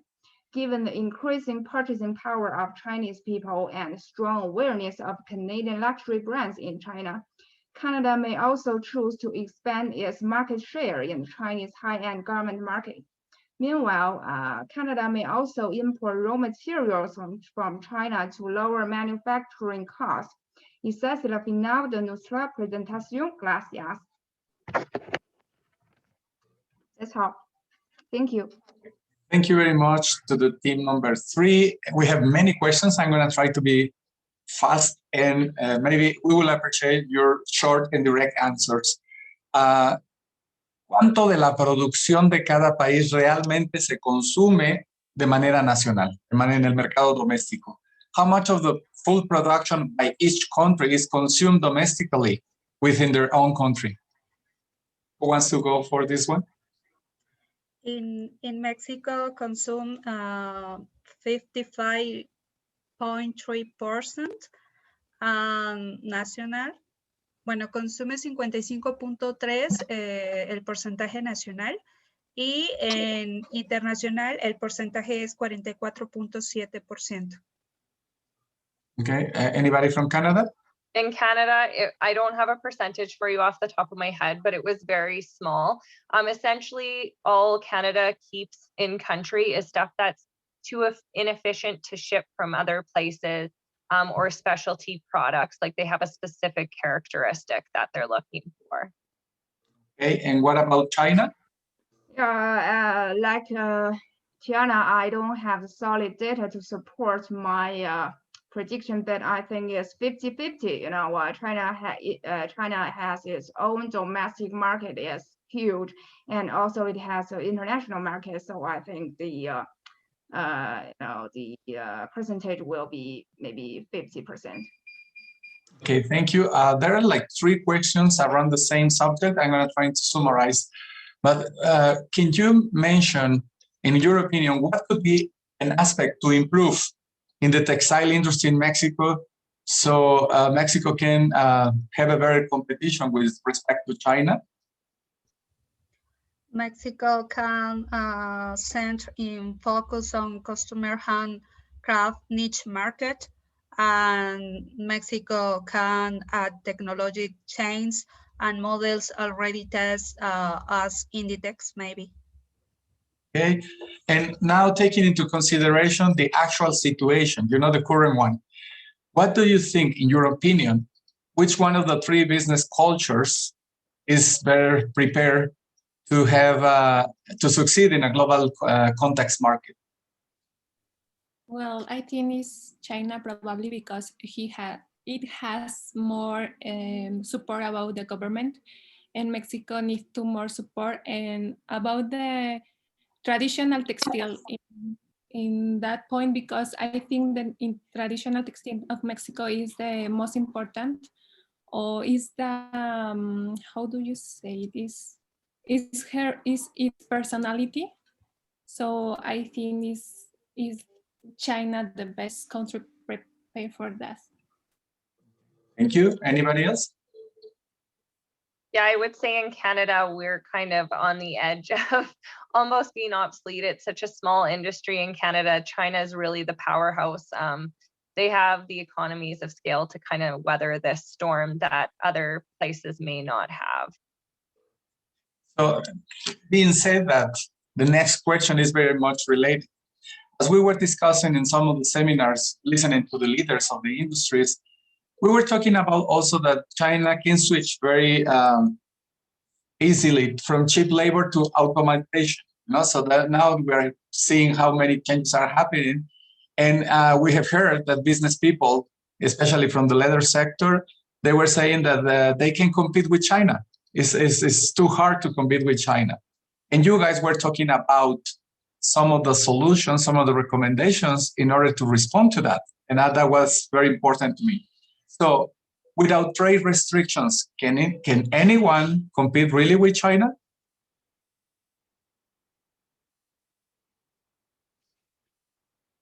That's a good question. I think automation would be the answer. I think without that, without taking out, especially for Canada, without taking out that labor component, I don't think we can compete on cost. We could maybe compete on like a high-end quality good, but we can't compete with what China's best known for with the textile industry. We would have to look to automation or, like you said, some trade restrictions or something that makes it less favorable to import from China and go elsewhere, either internally, like domestically, or to the United States or Mexico or something like that. And especially since you mentioned in your conclusions, and I totally agree, product differentiation is also a key to take advantage of the strengths and weaknesses, why not, from any other country. So the next question is asking, since you mentioned lack of funding for the industry in Mexico, did any of your research suggest that there is an appetite for that the public or another group has to see more funding in this industry? Do you have any information on that?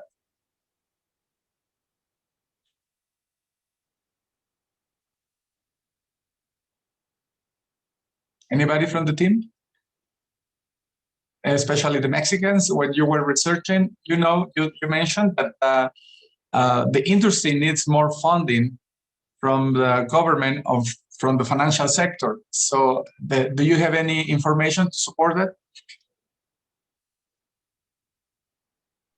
No, teachers are really don't. No, I don't have information, sorry. Thank you. Okay, I'm going to try to, this is a long question. It says, in case there are some beliefs that the textile industry is one of the most contaminating industries around the world. This is what this person says. Especially the mezclilla, the jeans clothes.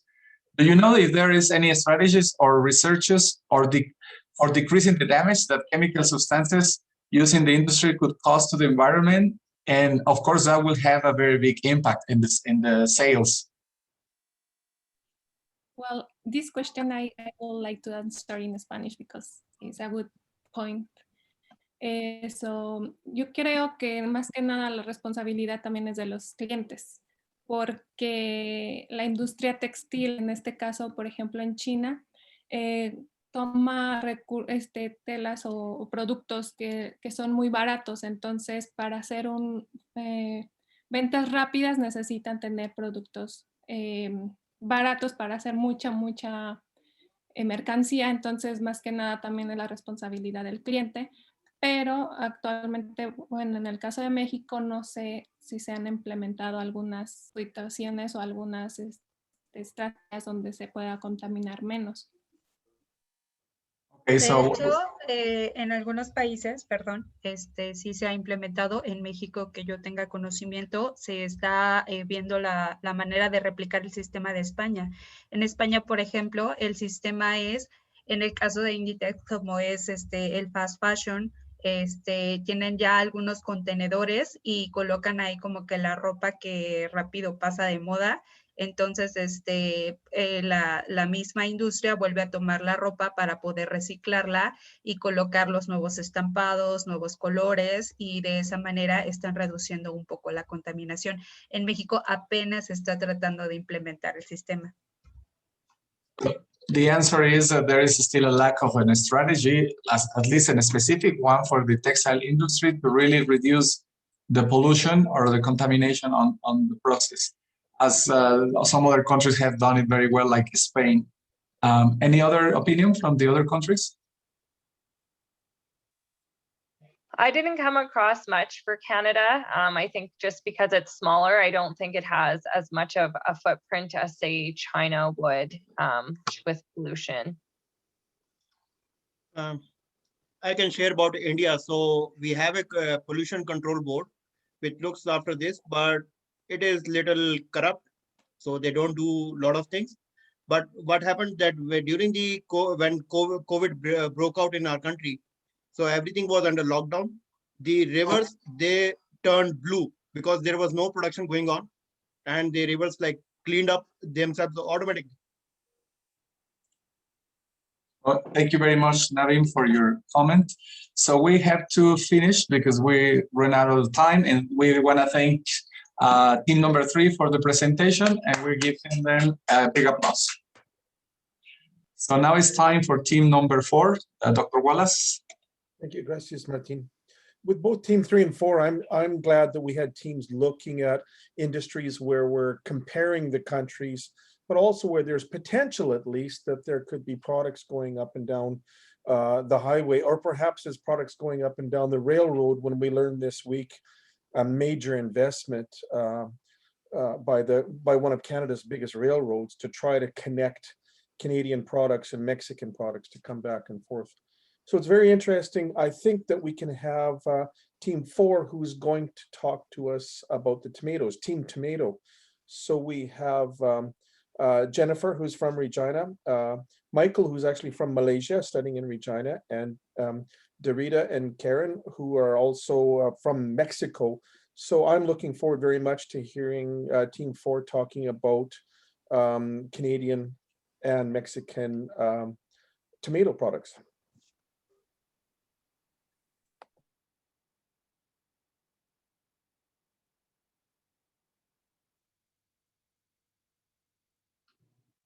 Perfect. So hola, Team Tomato is comprised of myself, Jen Matheson, and my colleagues Elva Dorita, Michael Yap, and Anna Karen Vertiz Beltran, and we are thrilled that you've joined us tonight for our presentation. The objective of our project is to explore the feasibility of a Canadian company expanding their greenhouse tomato production in Mexico in an effort to reduce production costs and maximize yields. Mindful of limited time, I won't spend much of the time we have together here today discussing the tomato itself. As you're already aware, the tomato is a nutritious fruit with thousands of varieties available worldwide, with an estimated 9 billion US imported annually around the world. Tomatoes are inherently temperature sensitive, and North American producers rely upon greenhouses to ensure year-round production in a quick, safe, and controlled environment. This slide estimates the annual value of North American imports and exports of tomatoes. I show you this to draw attention to the fact that both Canada and Mexico rely heavily on the exportation of their crops to the United States, with no need for Mexico and little need for Canada to import in great quantities from their neighbors. Noteworthy, Canadian imports have risen slowly in recent years, and many producers have explained to the media that they've been forced to donate and even compost large percentages of their annual yields due to glut in the market and competitive pricing. Production in Canada spans the nation, with the majority of greenhouses located in Ontario, Quebec, and British Columbia. We're producing 250,000 tons, or 500 million US annually, and using state-of-the-art technology to maximize yields, including energy screens to keep heating efficient, the use of good bugs as opposed to pesticides, recirculating nutrient water, and burning clean waste wood to create energy. Yields increase very significantly in the greenhouse setting, seeing as much as 1,775% increase over field production. Now you may be thinking, why on earth did they add a slide on the legalization of cannabis in Canada in a presentation centered around tomatoes? And the reason is an important one, as it just so happens that the greenhouse environment developed to maximize yields of tomatoes, which is environmentally controlled with fertile soil, ventilation and hydroponic systems, etc., is the perfect home of this newly legal commodity that promises much larger margins than food or other plants. Leamington, Ontario was formerly called the tomato capital of Canada, with 120 greenhouses that were formerly entirely dedicated to the production of tomatoes. They have since seen 21 of its greenhouses shift entirely to cannabis production, with another 35 adding capacity to be able to grow marijuana in addition to tomatoes. The legalization of marijuana is estimated to add 1,250 jobs to this tiny community alone, with approximately 200 million in economic activity, both direct and spin-off. This shift is not only felt in the Leamington area, but now appears to be nationwide and is likely a sign of continued downward trends of local tomato production and an increase in Mexico tomato imports to Canada. I will now hand it over to Dorita to chat about the Mexican production of tomatoes. Thank you, Jen. I will be talking about production in Mexico. The tomato can be produced outdoors, but needs to be covered from the direct light of the sun. Because of this, it is easier to produce it under a greenhouse. In outdoors production, the plant needs to be placed 30 to 40 centimeters from each other, and on the open field, 25 to 40. So the advantage on open fields production may be the amount of plants that can be planted. The principal producers in Mexico are the state of Sinaloa, Sonora, and Baja California Sur. All of them are located on the north part of the country, where the weather is most of the times really hot. Next, please. Ahora vamos a dar un rápido recorrido por el análisis FODA. Como fortalezas tenemos la posibilidad de producir jitomate en casi todo tipo de suelos, por lo que actualmente es producido en la mayor parte del país. El clima de México es tan favorable para el jitomate que incluso es posible cultivarlo en invierno. Otra fortaleza es el hecho de que México es el mayor exportador de jitomates en el mundo y uno de los 10 mayores productores. Next, please. And now some of the weaknesses. One of them are the low disponibility of suppliers specialized on tomato inputs. Canada and the United States have the capability of producing more tomato than Mexico, which on the long run will hit the Mexican production really hard. Also, Mexico has a low maintenance of greenhouses program, as well as some sanitary restrictions due to a virus that was recently discovered that affects tomatoes. Michael will explain us more about this topic. Gracias, Darida. Ahora continuaré con la presentación. En términos de amenaza y desafíos, en 2014 se descubrió una nueva enfermedad del tomate llamada virus de la fruta rugosa marrón del tomate. Esta enfermedad se propaga fácilmente por contacto y solo afecta los tomates y los pimientos. El Departamento de Agricultura de los Estados Unidos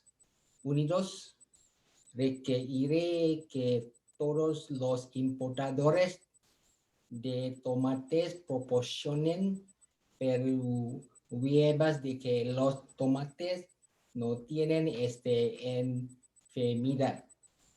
La Unión Europea ha establecido medidas de emergencia para prevenir la propagación de virus.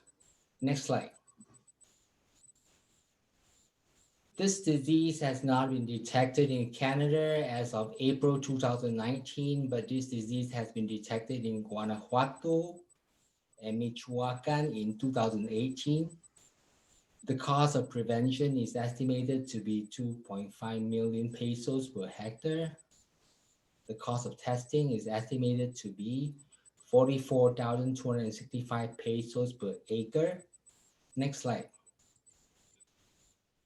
A Dutch company, Enzazade, has identified a highly resistant tomato gene in October 2020.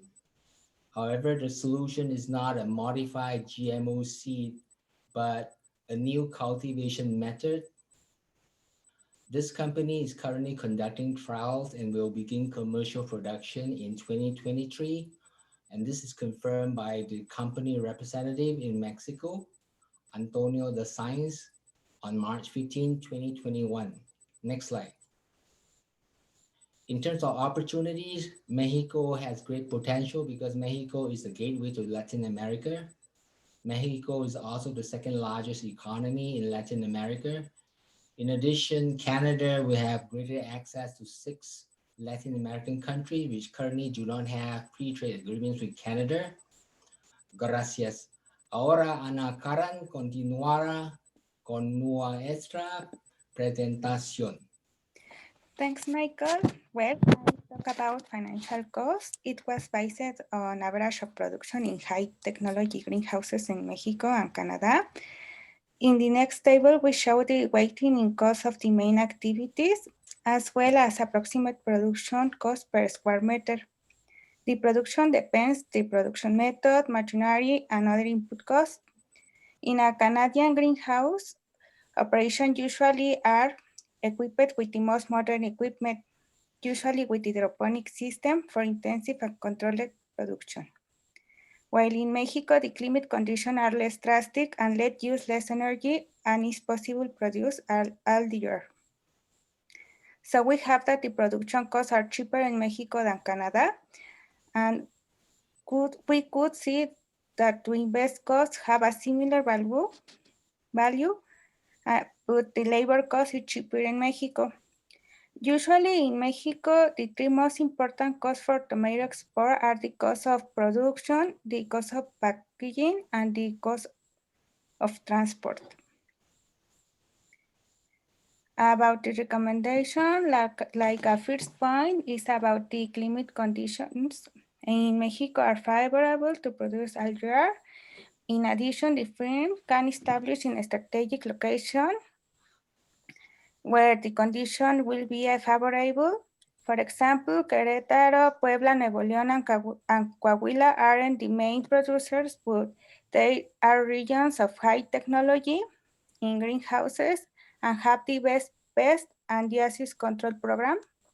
As a second point, it is important that the firm has a good agricultural practice to prevent disease in the cultivation and use a certificate inputs to prevent anomalies in crops, because for the virus, there isn't treatment or cure. The other point is about the technique. The hydroponic technique has already been adopted in other states in Mexico. However, there isn't enough training to use this system. So maybe the firm should carry out training for the employment of local labor. The next point, there is a lack of specialized suppliers. There are few, and usually their better inputs is imported from other countries with better technologies. In this case, the firm could be considered export her own inputs from Canada. And the last one point is about Mexican norm and international norms. It's important that the firm meets these standards in order to export the product to Canada. In this point, we show the principal Mexican norms that the firms must comply.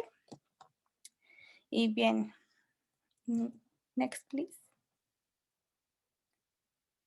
Finally, como conclusiones, pues basado en el análisis que se presentó, se considera que las condiciones, tanto financieras como climatológicas para la empresa son buenas para poder realizar producciones de jitomate bajo invernadero en México. En este aspecto es un punto importante y a favor, es que pues ya que tienen un uso de tecnología alto, esto les va a permitir obtener mejores estándares de calidad y mejores rendimientos, pues este es un sistema de producción intensivo, además de que les permitirá pues acoplarse mejor o mayormente a las normativas.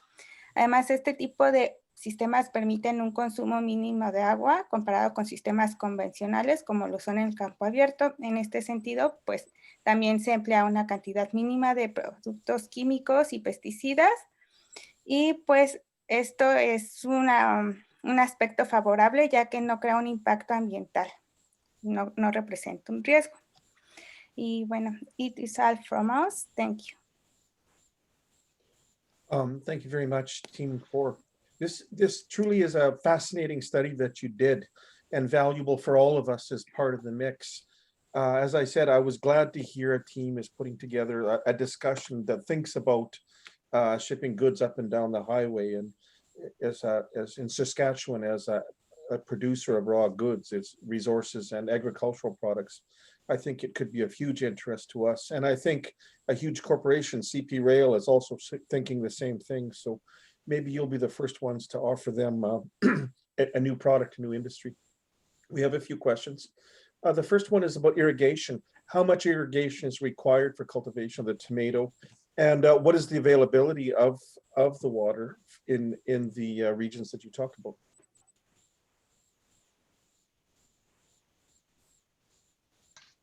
Well, most of the water used is like recycled. Like the system on the greenhouses is like a closed loop that recycles the water. So you need water, but not that much. And in these states, are most of them near the coast. So they purify the water and then use it on the greenhouses. Oh, interesting. Thank you. There was talk about the diseases and the risk of disease with the plants. And the question is, could the discovered disease influence a decrease in producers because of the risk of losses from disease?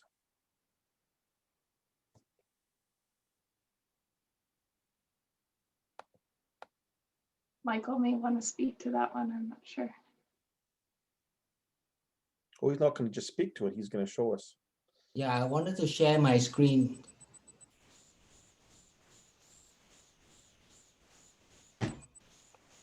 Can you see my screen? Yes. So basically, as we have said earlier, the two states that have detected this disease is not the major producing states. As Darida has mentioned, the major productions are in Baja California and a few others, but not in Guanajuato or Michoacan. And more importantly, the Canadian Food Inspection Agency has clarified that this virus is not a food safety risk. It's just that it would cause discoloration in the tomatoes. So obviously we will not know the extent of the impact as of yet, because this is just recently discovered. Thank you, Michael. Next question is about Canada, about legalized marijuana, but there's also legislative change happening in Mexico to legalize cannabis. And so the question is, what are the main changes on the tomato market? Has the tomato market changed in Canada because of cannabis? Obviously, there was a decrease in supply. There was a bit of a decrease in supply, but it doesn't seem to have affected the tomato market in Canada yet greatly. I'm wondering if that's maybe due to the fact that Canada was overproducing and importing lower cost goods during the winter months anyway. Yeah, so I think maybe it's just decreasing some of the waste in some ways and shifting focus of the existing greenhouses, and now more and more greenhouses are popping up, of course, across Canada with the legalization of cannabis. But I think it's really just shifting the focus and hasn't really changed imports, exports a whole bunch as of yet that I could find. Thank you, Jennifer. A couple other questions are close to that. I have one more, I think, and then we'll turn it back. The one more is, what are the biggest differences between conventional agriculture and protected agriculture in tomato cultivation? Bien, bueno, lo voy a comentar primero en español. Las principales diferencias, primero, la agricultura convencional es la que más en México se lleva mayormente, pero suele ser como a campo abierto y utiliza una gran cantidad de agua, por lo que pues requiere una gran cantidad de pesticidas para controlar plagas. Y en cuanto a agricultura protegida, este cultivo se encuentra cubierto. Aquí en México mayormente se tiene malla sombra o como niveles de tecnificación media. ya una tecnificación más alta. Usualmente no es tan requerida, pero pues sí permite mejores rendimientos, mayores volúmenes del cultivo. Entonces, principalmente ahí también, sobre todo el sistema de irrigación, es muy controlado, muy dosificado. Yeah, Mexico is mostly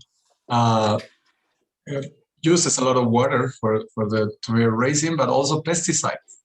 And that's a common feature still in the tomato industry. We're moving to a middle point with some of the similar, close to greenhouse kind of production, but still we have some steps to take into that. Okay, thank you. Thank you to everyone in Team 4 for Team Tomato for sharing your research and your stories. It is truly interesting, and I think it'll be wonderful to see those CP trains coming up from Mexico with tomatoes, and we'll ship some kind of Saskatchewan agricultural products back down south to Mexico. So let's all join in to congratulate and thank Team 4. Martin. Okay. Yes, thank you. It's time for last but not least, the team number 5. Team number 5 decided to do an analysis and to do some little research on what could be the impact of the COVID in the business schools in Canada and Mexico. What could be the response to that impact, and what kind of strategies will seem to be a good option for all the business schools in order to comply with the society requirements and the professional work, also the business work. So this team is integrated by 4 members: Dylan from Canada, Evgeny from Guanajuato, Naveen from the University of Regina, and Fabian from University of Guanajuato. So we're going to see the post-COVID graduate business programs, Canada and Mexico. So please, team number 5.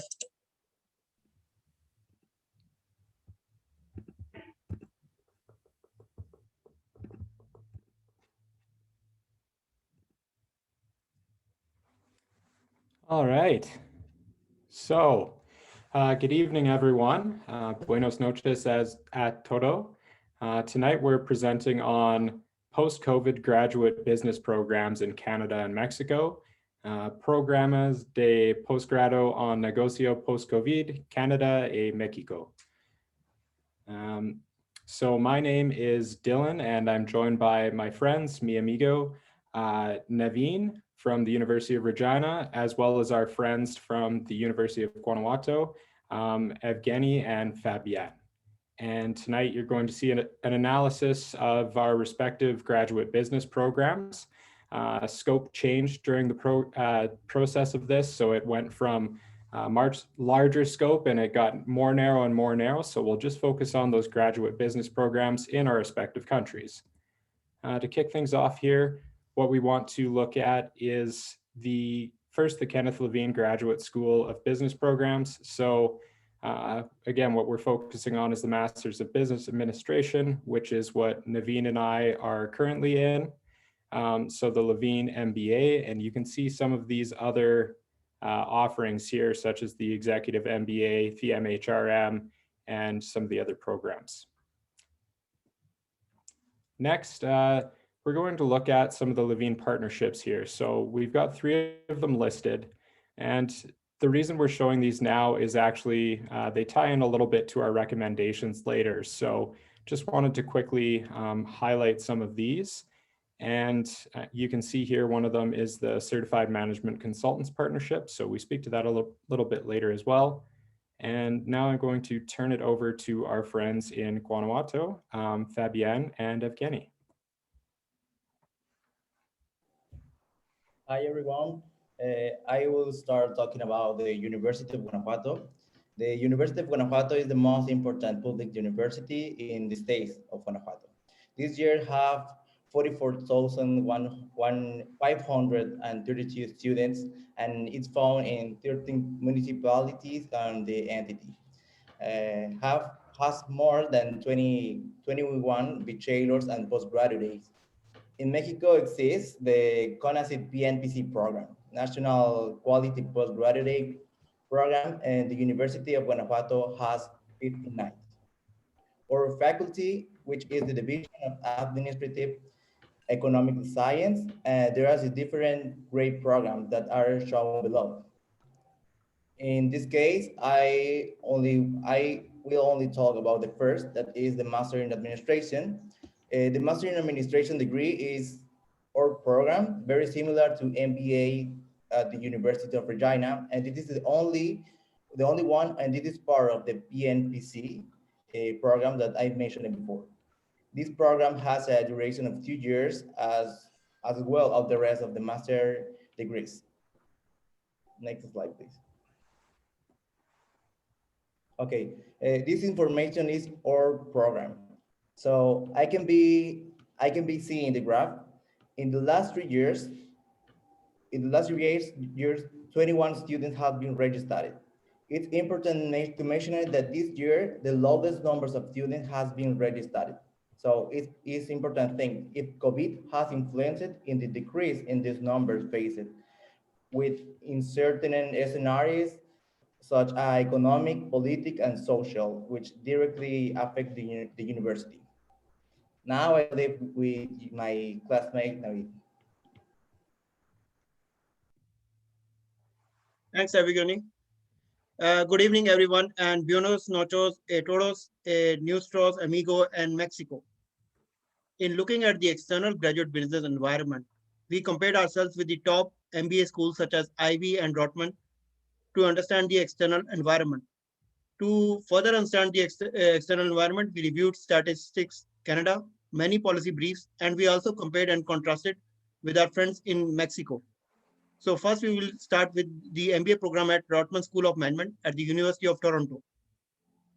As per Maclean's, it is ranked as the #1 MBA program in Canada. The students have to complete 13 months of academic study in a cohort model. They also have an option of 4 months of paid internship. As published in the employment report of the institute, students are able to get employment within the 3 months of their graduation with a reasonable good package, but yes, mostly in finance and consulting. Next slide, please. Similarly, when we look at the MBA program at the Ivy School of Business, which is a part of the University of Western Ontario, the program has been ranked as #1 in Canada by Bloomberg Business Week for the last 6 years. The students here have to complete the course in 12 months while studying together in a cohort model, but they do not have any option of internship as available in Rotman School of Management and Levine. As per the employment report published by the institute, most of the students were able to get employment with a reasonably good package. Next slide, please. So this is the overall comparison of the MBA course offered by the 3 institutes covering the major areas of concern for the students, that is the number of classes, duration, cost, and the option of internship available during the course. So most of the prospective students look at these aspects as well as the employment reports published by these institutes before taking a decision. Next slide, please. Okay, and so just before Naveen gets into the PEST and the SWOT analysis, one of the things that we wanted to highlight here was, you can see the source at the bottom there, and we can provide that for you, but it's the post-pandemic economy budget priorities. And this was actually a study that just came out last week, a policy brief from Johnson Shoyama Graduate School here in Regina. And as you can see in the figure, the top couple there of priorities are public health and climate change and a green economy. Those likely would have been flipped pre-COVID. I think there was a trend toward climate change and a green economy being budget priorities within Canada. And so now you can see, if you look the fourth from the bottom at post-secondary education, you can see that that's pretty low on the list. So that's what Canadians were saying, you know, they want to see investment in, or they don't want to see investment in this policy brief. And that was something that we heavily thought about prior to and while conducting our PEST and SWOT analysis. So I'll let Naveen get into that a little further here. Thanks, Dylan. So to conduct the environmental scan, we use SWOT and PEST analysis as shown in the slide here. The SWOT analysis threw light on the internal factors of Levine Graduate School of Business.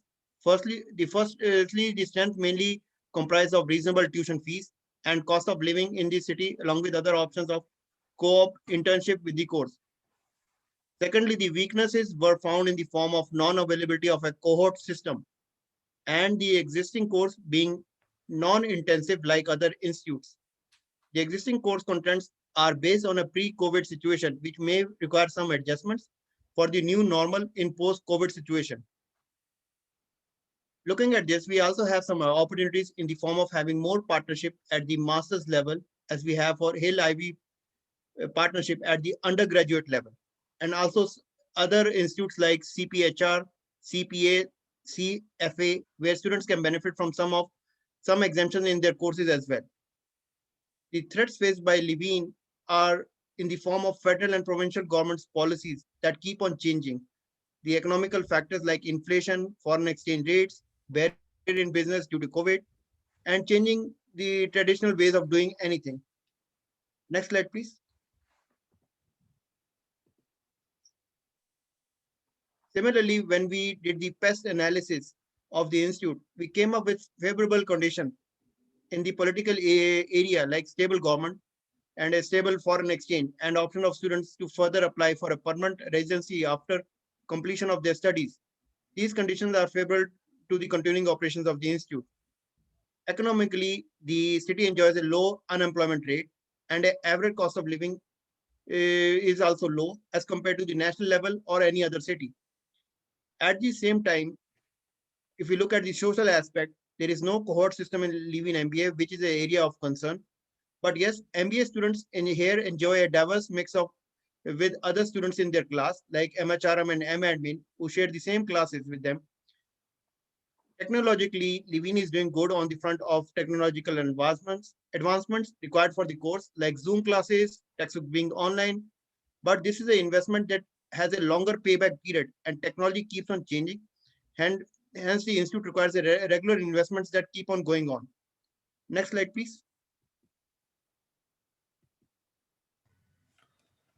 This is the short pest analysis for the universities of Mexico. This analysis is based on information from 4 universities of Mexico: Universidad de Guanajuato, Universidad Autónoma del Estado de Hidalgo, Universidad Autónoma de Tamaulipas y el Tecnológico Nacional de México en Celaya. In the internal context, the strengths are the existence of some training programs aimed at the students and teachers for virtual education, the establishment of various communication channels during the pandemic, such as WhatsApp, Teams, Meet, Zoom, and Moodle,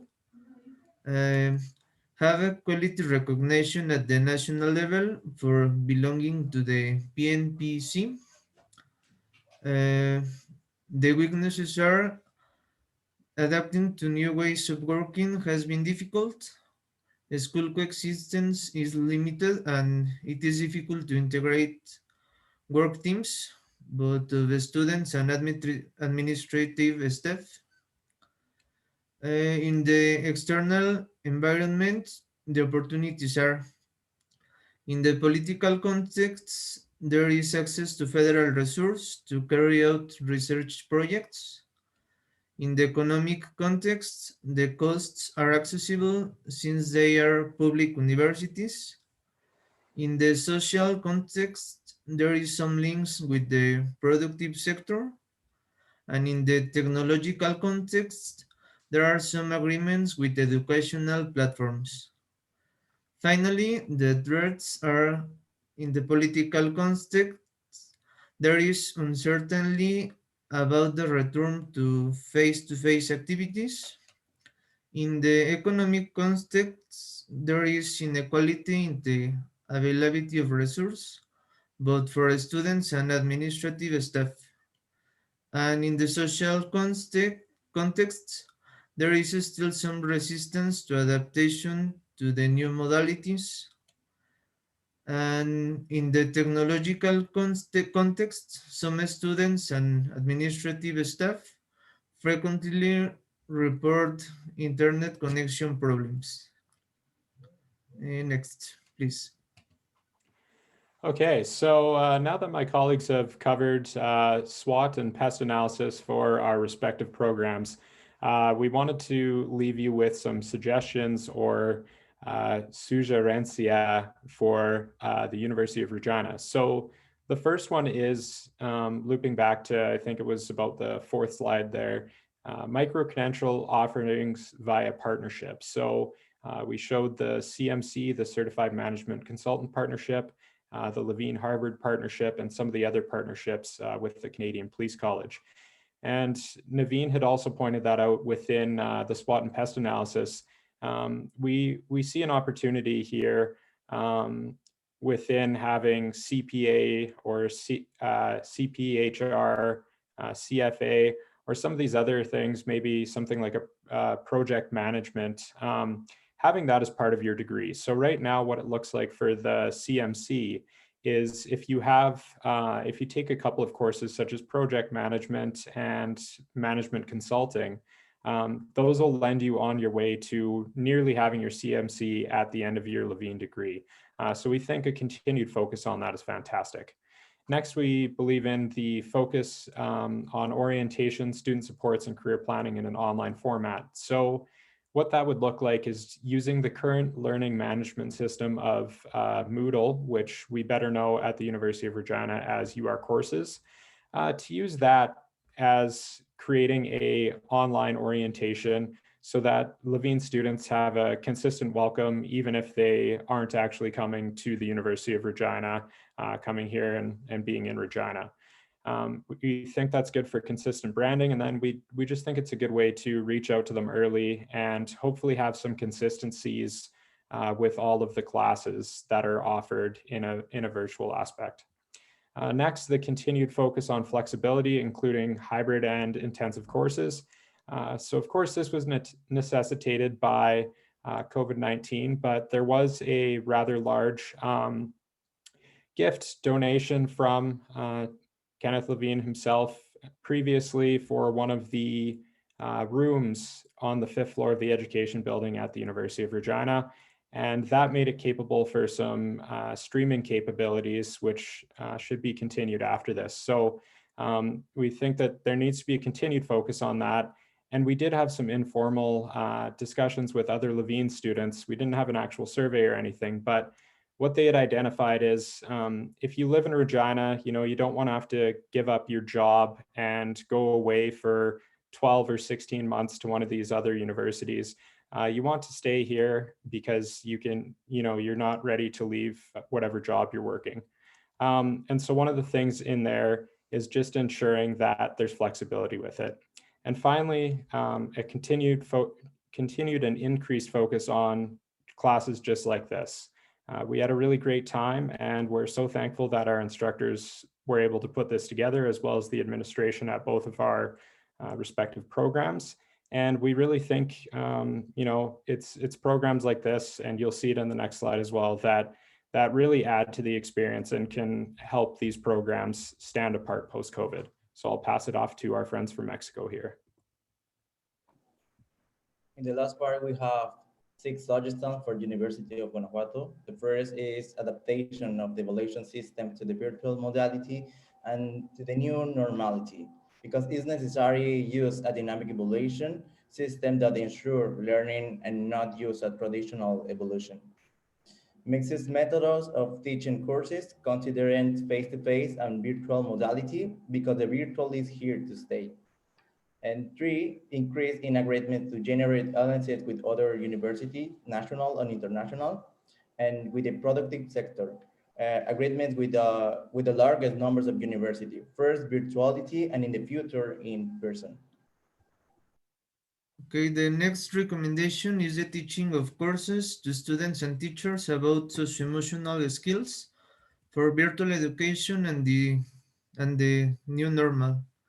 Another recommendation is the generation of social programs for the benefit of students, teachers, and administrative staff who suffer from problems associated with the economic and digital gap. And finally, it is suggested to consider the option of offering flexible study programs and totally online. Okay, so thank you for listening. Gracias por escuchar. Questions, comments, pregunta y comentario. Muchas gracias, Dylan. Let's start by, I have several questions here. I'm going to try to also summarize them. But one of them is, should University of Regina and University of Guanajuato focus on international business experiences? Do you think that will help to grow and strengthen the MBA programs? Can we really compete with the big schools? So I think one of the things we did here was we definitely did compare with the best of the best within both of our respective countries. And while they offer some unique things of, lots of the ones here in Canada that we compared to, you're going to get that large consulting job at the large firm after. But we still need to make sure that we're getting interest from people for other reasons. And I think this is one of those reasons. It's classes like this, it's those micro credentials that can help you fight pound for pound on those larger stages. Well, that's the second question that I have here related to micro credentials. What is exactly the value? What, in your opinion, now that you research on the different universities, do you really think that to get this certification, this micro credential, will really be, will pay back in the resume or in the LinkedIn? Certainly. So I think one of the things that you can look at this like is through your lifetime, it's like adding to a bookshelf. And by the very end, when you've collected all these micro credentials and you've learned vastly and you've been a lifelong learner, at the end you can kind of pull different books from the bookshelf, and that's the same with your micro credentials.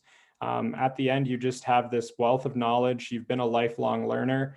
And I think that's what micro-credentialing really shows, is your commitment to being a lifelong learner and someone who doesn't, just say, okay, well, I've got the degree, I'm done learning for now, I close the book. It just really shows that drive and pursuit to keep learning. Okay, and the same question is related. Do you also see opportunities for non-credit micro-credentials at the graduate level? Certainly. So this is for Regina, but I'd like my friends from Mexico to speak Mexico as well. Within Regina, there are already some non-credit programs offered through the Center for Continuing Education, which do have project management, leadership skills. I believe there was a COVID bill related to a business essentials for some of the businesses. So I think at the graduate level as well, it would likely be trying to figure out, probably in partnership with the Center for Continuing Education, what programs might be better suited for students who are already taking the master's program. So maybe understanding the demographic of who is taking this Levine MBA or MHRM or MAdmin or any of the other programs. Do we have lots of folks, like for example, Sean in our class who is at SAS Power, or someone like Rob who is also working in government? Is it people like them that are going to be looking for these micro credentials, and how can we set that up at the graduate level? Okay, I have two questions that are related. I'm going to read them first in Spanish. Derivado del uso de tecnología por la pandemia, ¿consideran que se puede esperar que las futuras generaciones realmente estarán más abiertas a estudiar un grado de maestría en línea totalmente? Y la segunda pregunta, ¿existe realmente un camino? Se ha mostrado una tendencia a aceptar los cursos híbridos por los estudiantes que ustedes investigaron o preguntaron tanto en México como en Canadá, derived from the use of the technology in the pandemic. Would you really expect that future, sorry, I have too many questions here coming in, that future generations will be more open to study a full online master's degree? And the second question is related. Is there a trend towards acceptance of hybrid courses based on your research that the students really will accept it in Mexico and Canada? You can go ahead in Spanish or English, go ahead. Ok, lo comento en español. Para el caso de ambas preguntas, lo que ha sido tendencia así muy significativa, al menos aquí en México, es que sí ha habido como mayor matriculación. Llama la atención el caso muy particular de los programas que ofrece la Universidad Virtual del Estado de Guanajuato. Se ha visto a raíz de la pandemia una matriculación mucho más alta que la que había con anterioridad, lo cual sí es un indicio de que pues empieza a haber mayor aceptación a raíz de este problema de la pandemia. So we have data that shows that some of the numbers have increased during the pandemic time in Mexico for registration in this kind of programs. So what about Canada? So I can speak about Canada.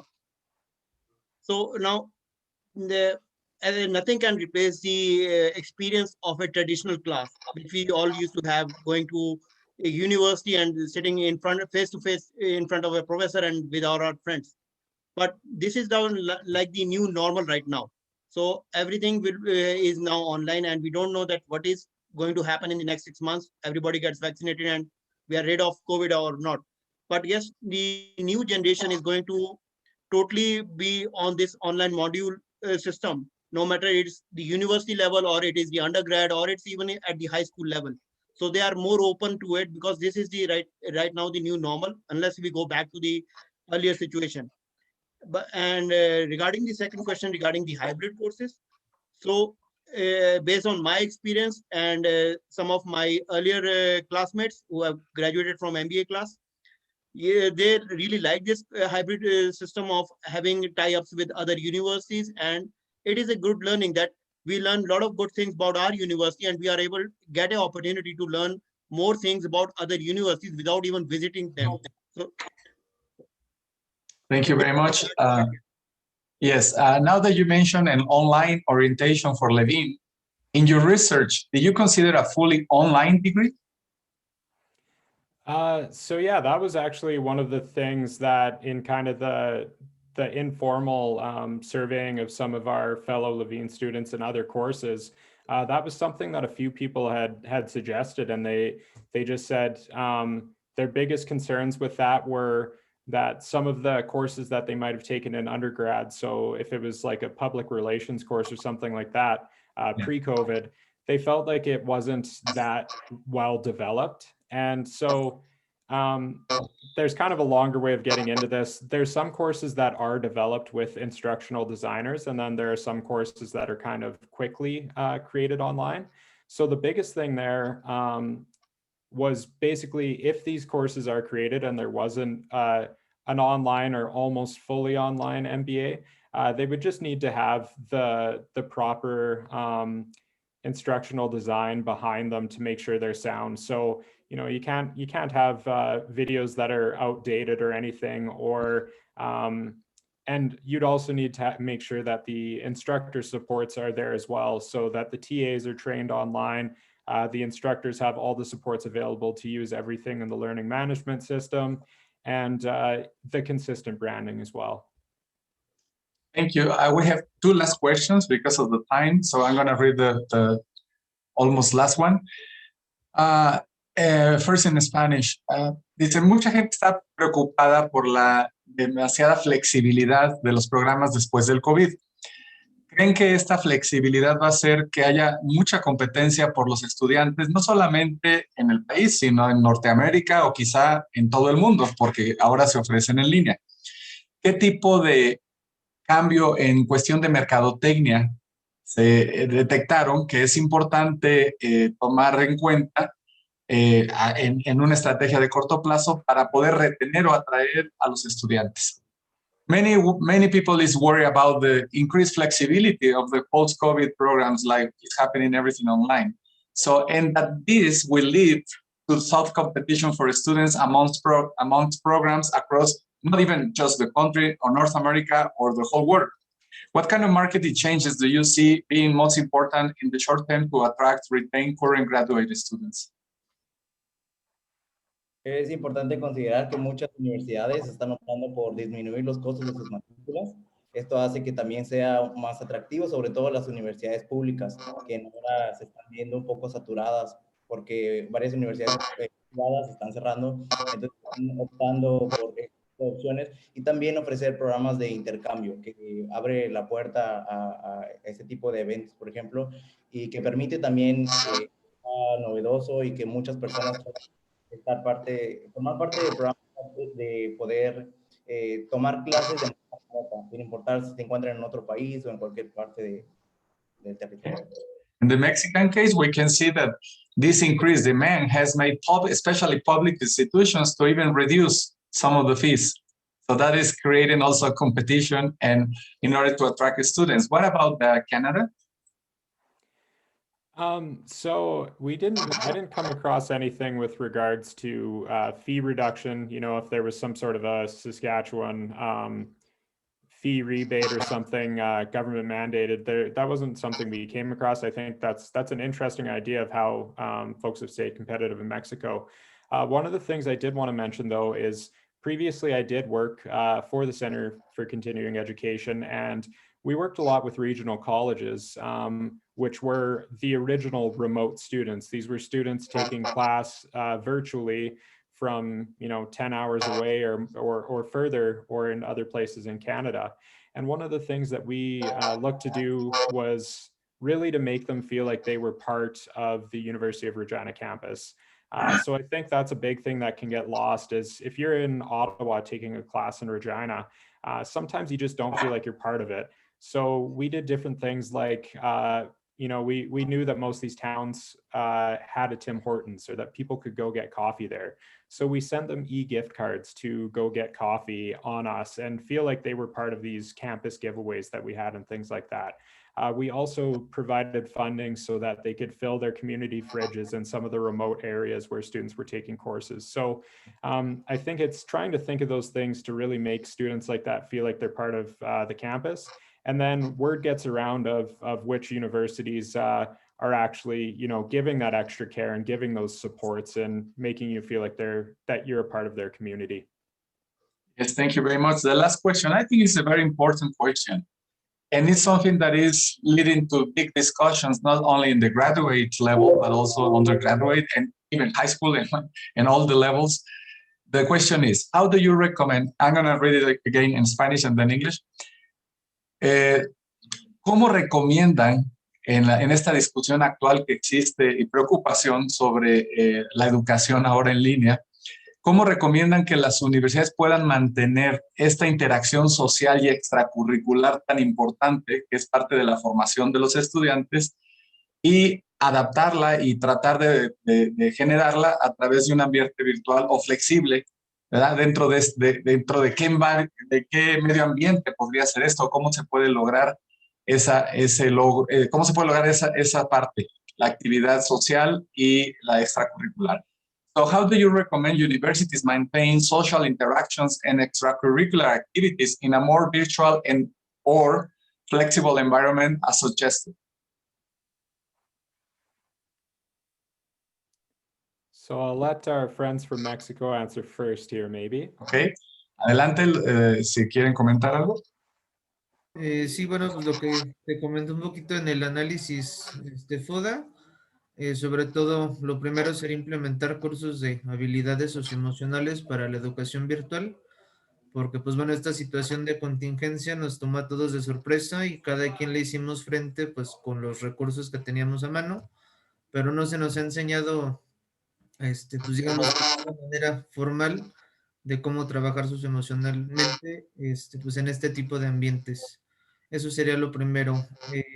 Lo segundo, pues es que sí, se resalta mucho la necesidad de la convivencia cara a cara, pero por otra parte, pues hay programas que sí se manejan ya totalmente en línea y hay ciertas herramientas pues dentro de la didáctica de este tipo de educación, como lo son los foros de trabajo colaborativo o algunos eventos como inclusive en los que pues es necesaria también esa interacción, inclusive a distancia, pero pues se empieza, digamos, a trabajar alguna estrategia para que la convivencia no quede totalmente coartada. The Mexican case is very clear that in the SWOT analysis, it was mentioned about the social skills or emotional skills, and that is still a pending issue. And I totally agree with that. It's still because we haven't been taught how to teach social skills in this new environment. That's a challenge because we were not ready to react to this emergent pandemic. That's what the Mexicans said. What about the Canadians? So yeah, I think trying to keep that social interaction is obviously very crucial. Right now on the U of R's learning management system of Moodle, it's entirely possible, just like we did in this course, to create some introduction videos. And one of the nice things about that, rather than students introducing themselves over Zoom or just over a typed-based forum, is especially in this course where we have varying backgrounds and many different languages spoken in this course, for those who are speaking English as a second, third, fourth language, you're able to go back and see transcription on those videos and watch them over and over again and kind of work at a pace that that's going to be best for you. So I think that's a great thing. And then also thinking about it, previously, I was on the Levine Graduate Students Association, and one of the things that we had discussed pre-COVID, especially for our international students, was trying to set up some sort of online module as kind of a welcome package. So mentioning maybe you're coming from a country where people are predominantly vegetarian or even vegan, mentioning the spots that you could feel comfortable, the spaces that would be good for you as a vegetarian or a vegan, mentioning, the best ways to get around and trying to give people a sense of what the city of Regina is like. So that obviously wouldn't fit for the fully online modules, but let's say you're in a program that's the first half the program is at home and the second half the program ends up being in Regina. That would be perfect for it. And the rest is just like my friends in Mexico have said, there's still a lot more to look at on that, I think. Well, thank you very much for your work and your presentation. So that was team number 5. So will you please stop sharing the screen? And I will pass the word to my friend, Dr. Wallace Lockhart. Thank you very much, Martin. Yes, let's all give them the applause for team 5. And an applause for all the teams, for all the presentations. I am just so pleased and so proud of what you've all accomplished. Thank you and congratulations on your work tonight. Martin, I think it's time to come to a wrap up, some concluding comments and wrap up, especially for our guests from within our universities and from outside, from the business community and elsewhere. Thank you for being here tonight, first and foremost. I don't know if you want to translate now or if I'll just do a couple at a time. Let's do it. Let's do the both. Yes. Go for it. Bueno, quisiera agradecer, yo me sumo a ello, sobre todo por el tiempo de que nuestros amigos, asistentes a este evento siguen con nosotros. Aquí, esto lo agrego yo, perdón, pero estaba cuidando la estadística de participantes. Obviamente nuestras autoridades nos acompañaron, algunos de ellos tuvieron que retirarse por cuestiones de agenda, pero definitivamente tenemos aquí a todos los asistentes hasta el final. Queremos agradecer que se hayan quedado y escuchado este trabajo, este arduo trabajo de los estudiantes. Buena. Okay. For both Martin and I, throughout when we first started talking about this, we started talking the day we met when we were there on a visit more than a year ago. And from the start, our focus is about our students having a good learning experience. And we're so hopeful that the students had a good learning experience between the presentations from business owners, the research work, the information from their own efforts to contribute to the content of the class. We can't be there in person. So what can we do to make up for it? We've been doing everything we can and doing our best to give you, our students, the best experience you can get in light of COVID. Desde que se comenzó a trabajar en el proyecto, en el Dr. Wallace y un servidor, el principal enfoque fue cómo generar una verdadera experiencia de aprendizaje en los alumnos, pero que fuera grata, que fuera positiva. Y era todo un reto además porque en este año pues no se podía llevar a cabo el proyecto de manera presencial y tuvo que ser en línea. Y siempre el objetivo fue ese, generar un ambiente de trabajo donde los estudiantes aprendieran de trabajar en un grupo multicultural, y teníamos esa esperanza de que se convirtiera en ello. So we hope the experience was just as good as being there. But the truth is, you haven't experienced Guanajuato until you've been to Karen's restaurant and gone to teatro and meet up with musicians and walk up through the hills, and such a beautiful, joyous experience of being there. And you have not experienced Regina, Saskatchewan until you felt the air at a temperature of -40. Y definitivamente, pues esperamos que la experiencia haya sido muy buena, pero no han experimentado Guanajuato, los de Canadá. No han experimentado pasar frente al Teatro Juárez, caminar en las calles, escuchar a los músicos, subir al Pípila y vivir la ciudad. De la misma manera, los guanajuatenses no han experimentado Canadá. Sería importante caminar por Saskatchewan y ver el ambiente, pero sobre todo cuando la temperatura es -40 grados bajo cero, para que puedan realmente sentir la diferencia entre ambas ciudades. Thank you. So my last comment, Martin, and I'll turn over to you after this. My last comment is for all of us here, let's keep this going. We've built the foundation, we've built the relationships, and soon enough, we'll be able to do this in person. And I think maybe we could even convince our students of today to come back and take the class again so that they can experience it live and in person. Esperamos pues que esto haya sido una experiencia positiva, pero que no sea la última, sino que sea la continuidad de más cursos de este tipo, que se pueda llevar a cabo el proyecto probablemente el próximo año, pero con la presencia física, incluso hasta los propios estudiantes que tomaron este año el curso podrían participar para que realmente puedan viajar y estar expuestos directamente a las pláticas de los líderes empresariales y a los trabajos del taller, que serán obviamente de manera diferente en la forma presencial. Thank you, my friend. Thank you. Thank you, Wallace. Y por mi parte, quiero agradecer nuevamente, todavía están las autoridades de la universidad por aquí, nos acompaña el doctor Héctor Fabián, el doctor Agustín Ruiz Lanuza. Se aprecia mucho ese verdadero cariño que le tienen a los estudiantes y que siempre están detrás acompañándonos a través de la maestría, a través de los programas de licenciatura. Esto fue posible, sobre todo para los estudiantes de Guanajuato, porque hicieron un gran esfuerzo. Un esfuerzo que los separa del común de los estudiantes, porque no solamente fue en otro idioma, sino que fue aceptando el reto de trabajar de manera diferente, de trabajar de manera autónoma, de trabajar sin una guía exacta ABC, sino que pudieran crear y pudieran debatirse y se pudieran conflictuar con los casos que acaban de presentar. So I want to thank you. I want to thank to the University of Guanajuato authorities. They are still here with us. I really appreciate and I really admire the love they have for the students. That they resisted to the last moment. They always come with us. They always be there on the presentations, and they really enjoy it. So thank you very much for this support. This course was actually possible thanks to that support, but especially to all the students. And I was talking to Dr. Wallace in a little before we started the event, and we were saying, we forgot about saying your students, my students. Forget about it. This is our students. We really love you guys. You are part of our students now.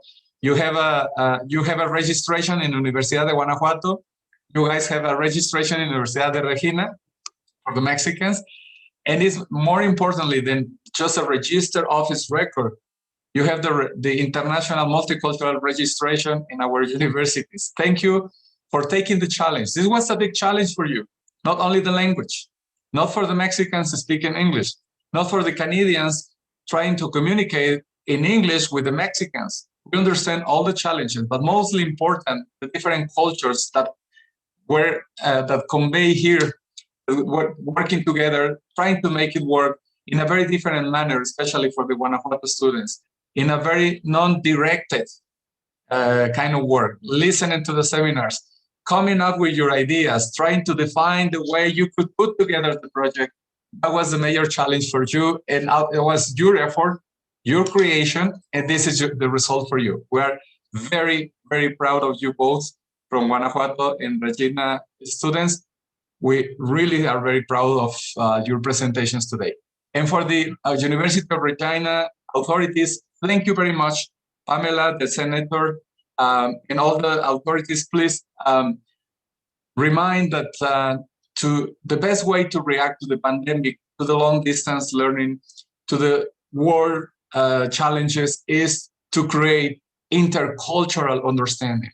Not just to know the cultures, but to really know how to interact between the cultures and how to create the best and positive way to come up with a teamwork between our countries, with our cities, with our provinces.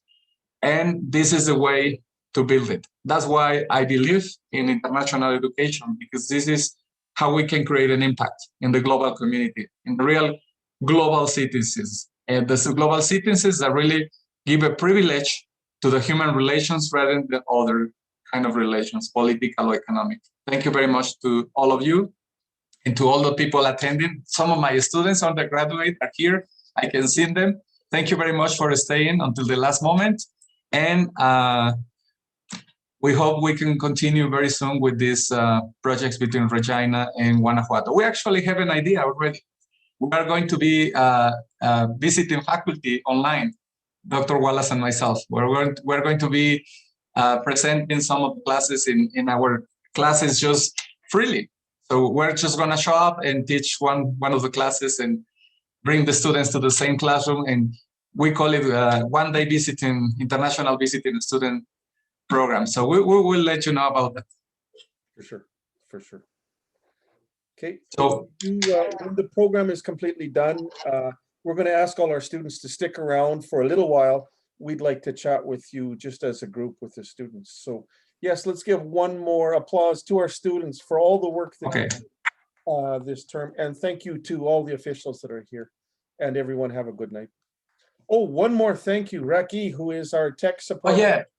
Thank you very much, Raki, for being here and for nobody saw her having to do things, but she helped us out so much tonight to make sure things stayed on track. Gracias especiales porque las personas que no se ven están detrás y hacen que esto suceda. Raki es de la Universidad de Regina y estuvo detrás de toda la parte tecnológica. Si se dieron cuenta, no hubo fallas, se movió todos los micrófonos, se conectaron las pantallas y eso fue gracias a Raki. Si puedes por ahí, Raki, aparecer. Yo sé que tú controlas. Raki, if you can show up because you can control the screens. Yeah, we want to see you. Okay, say hello.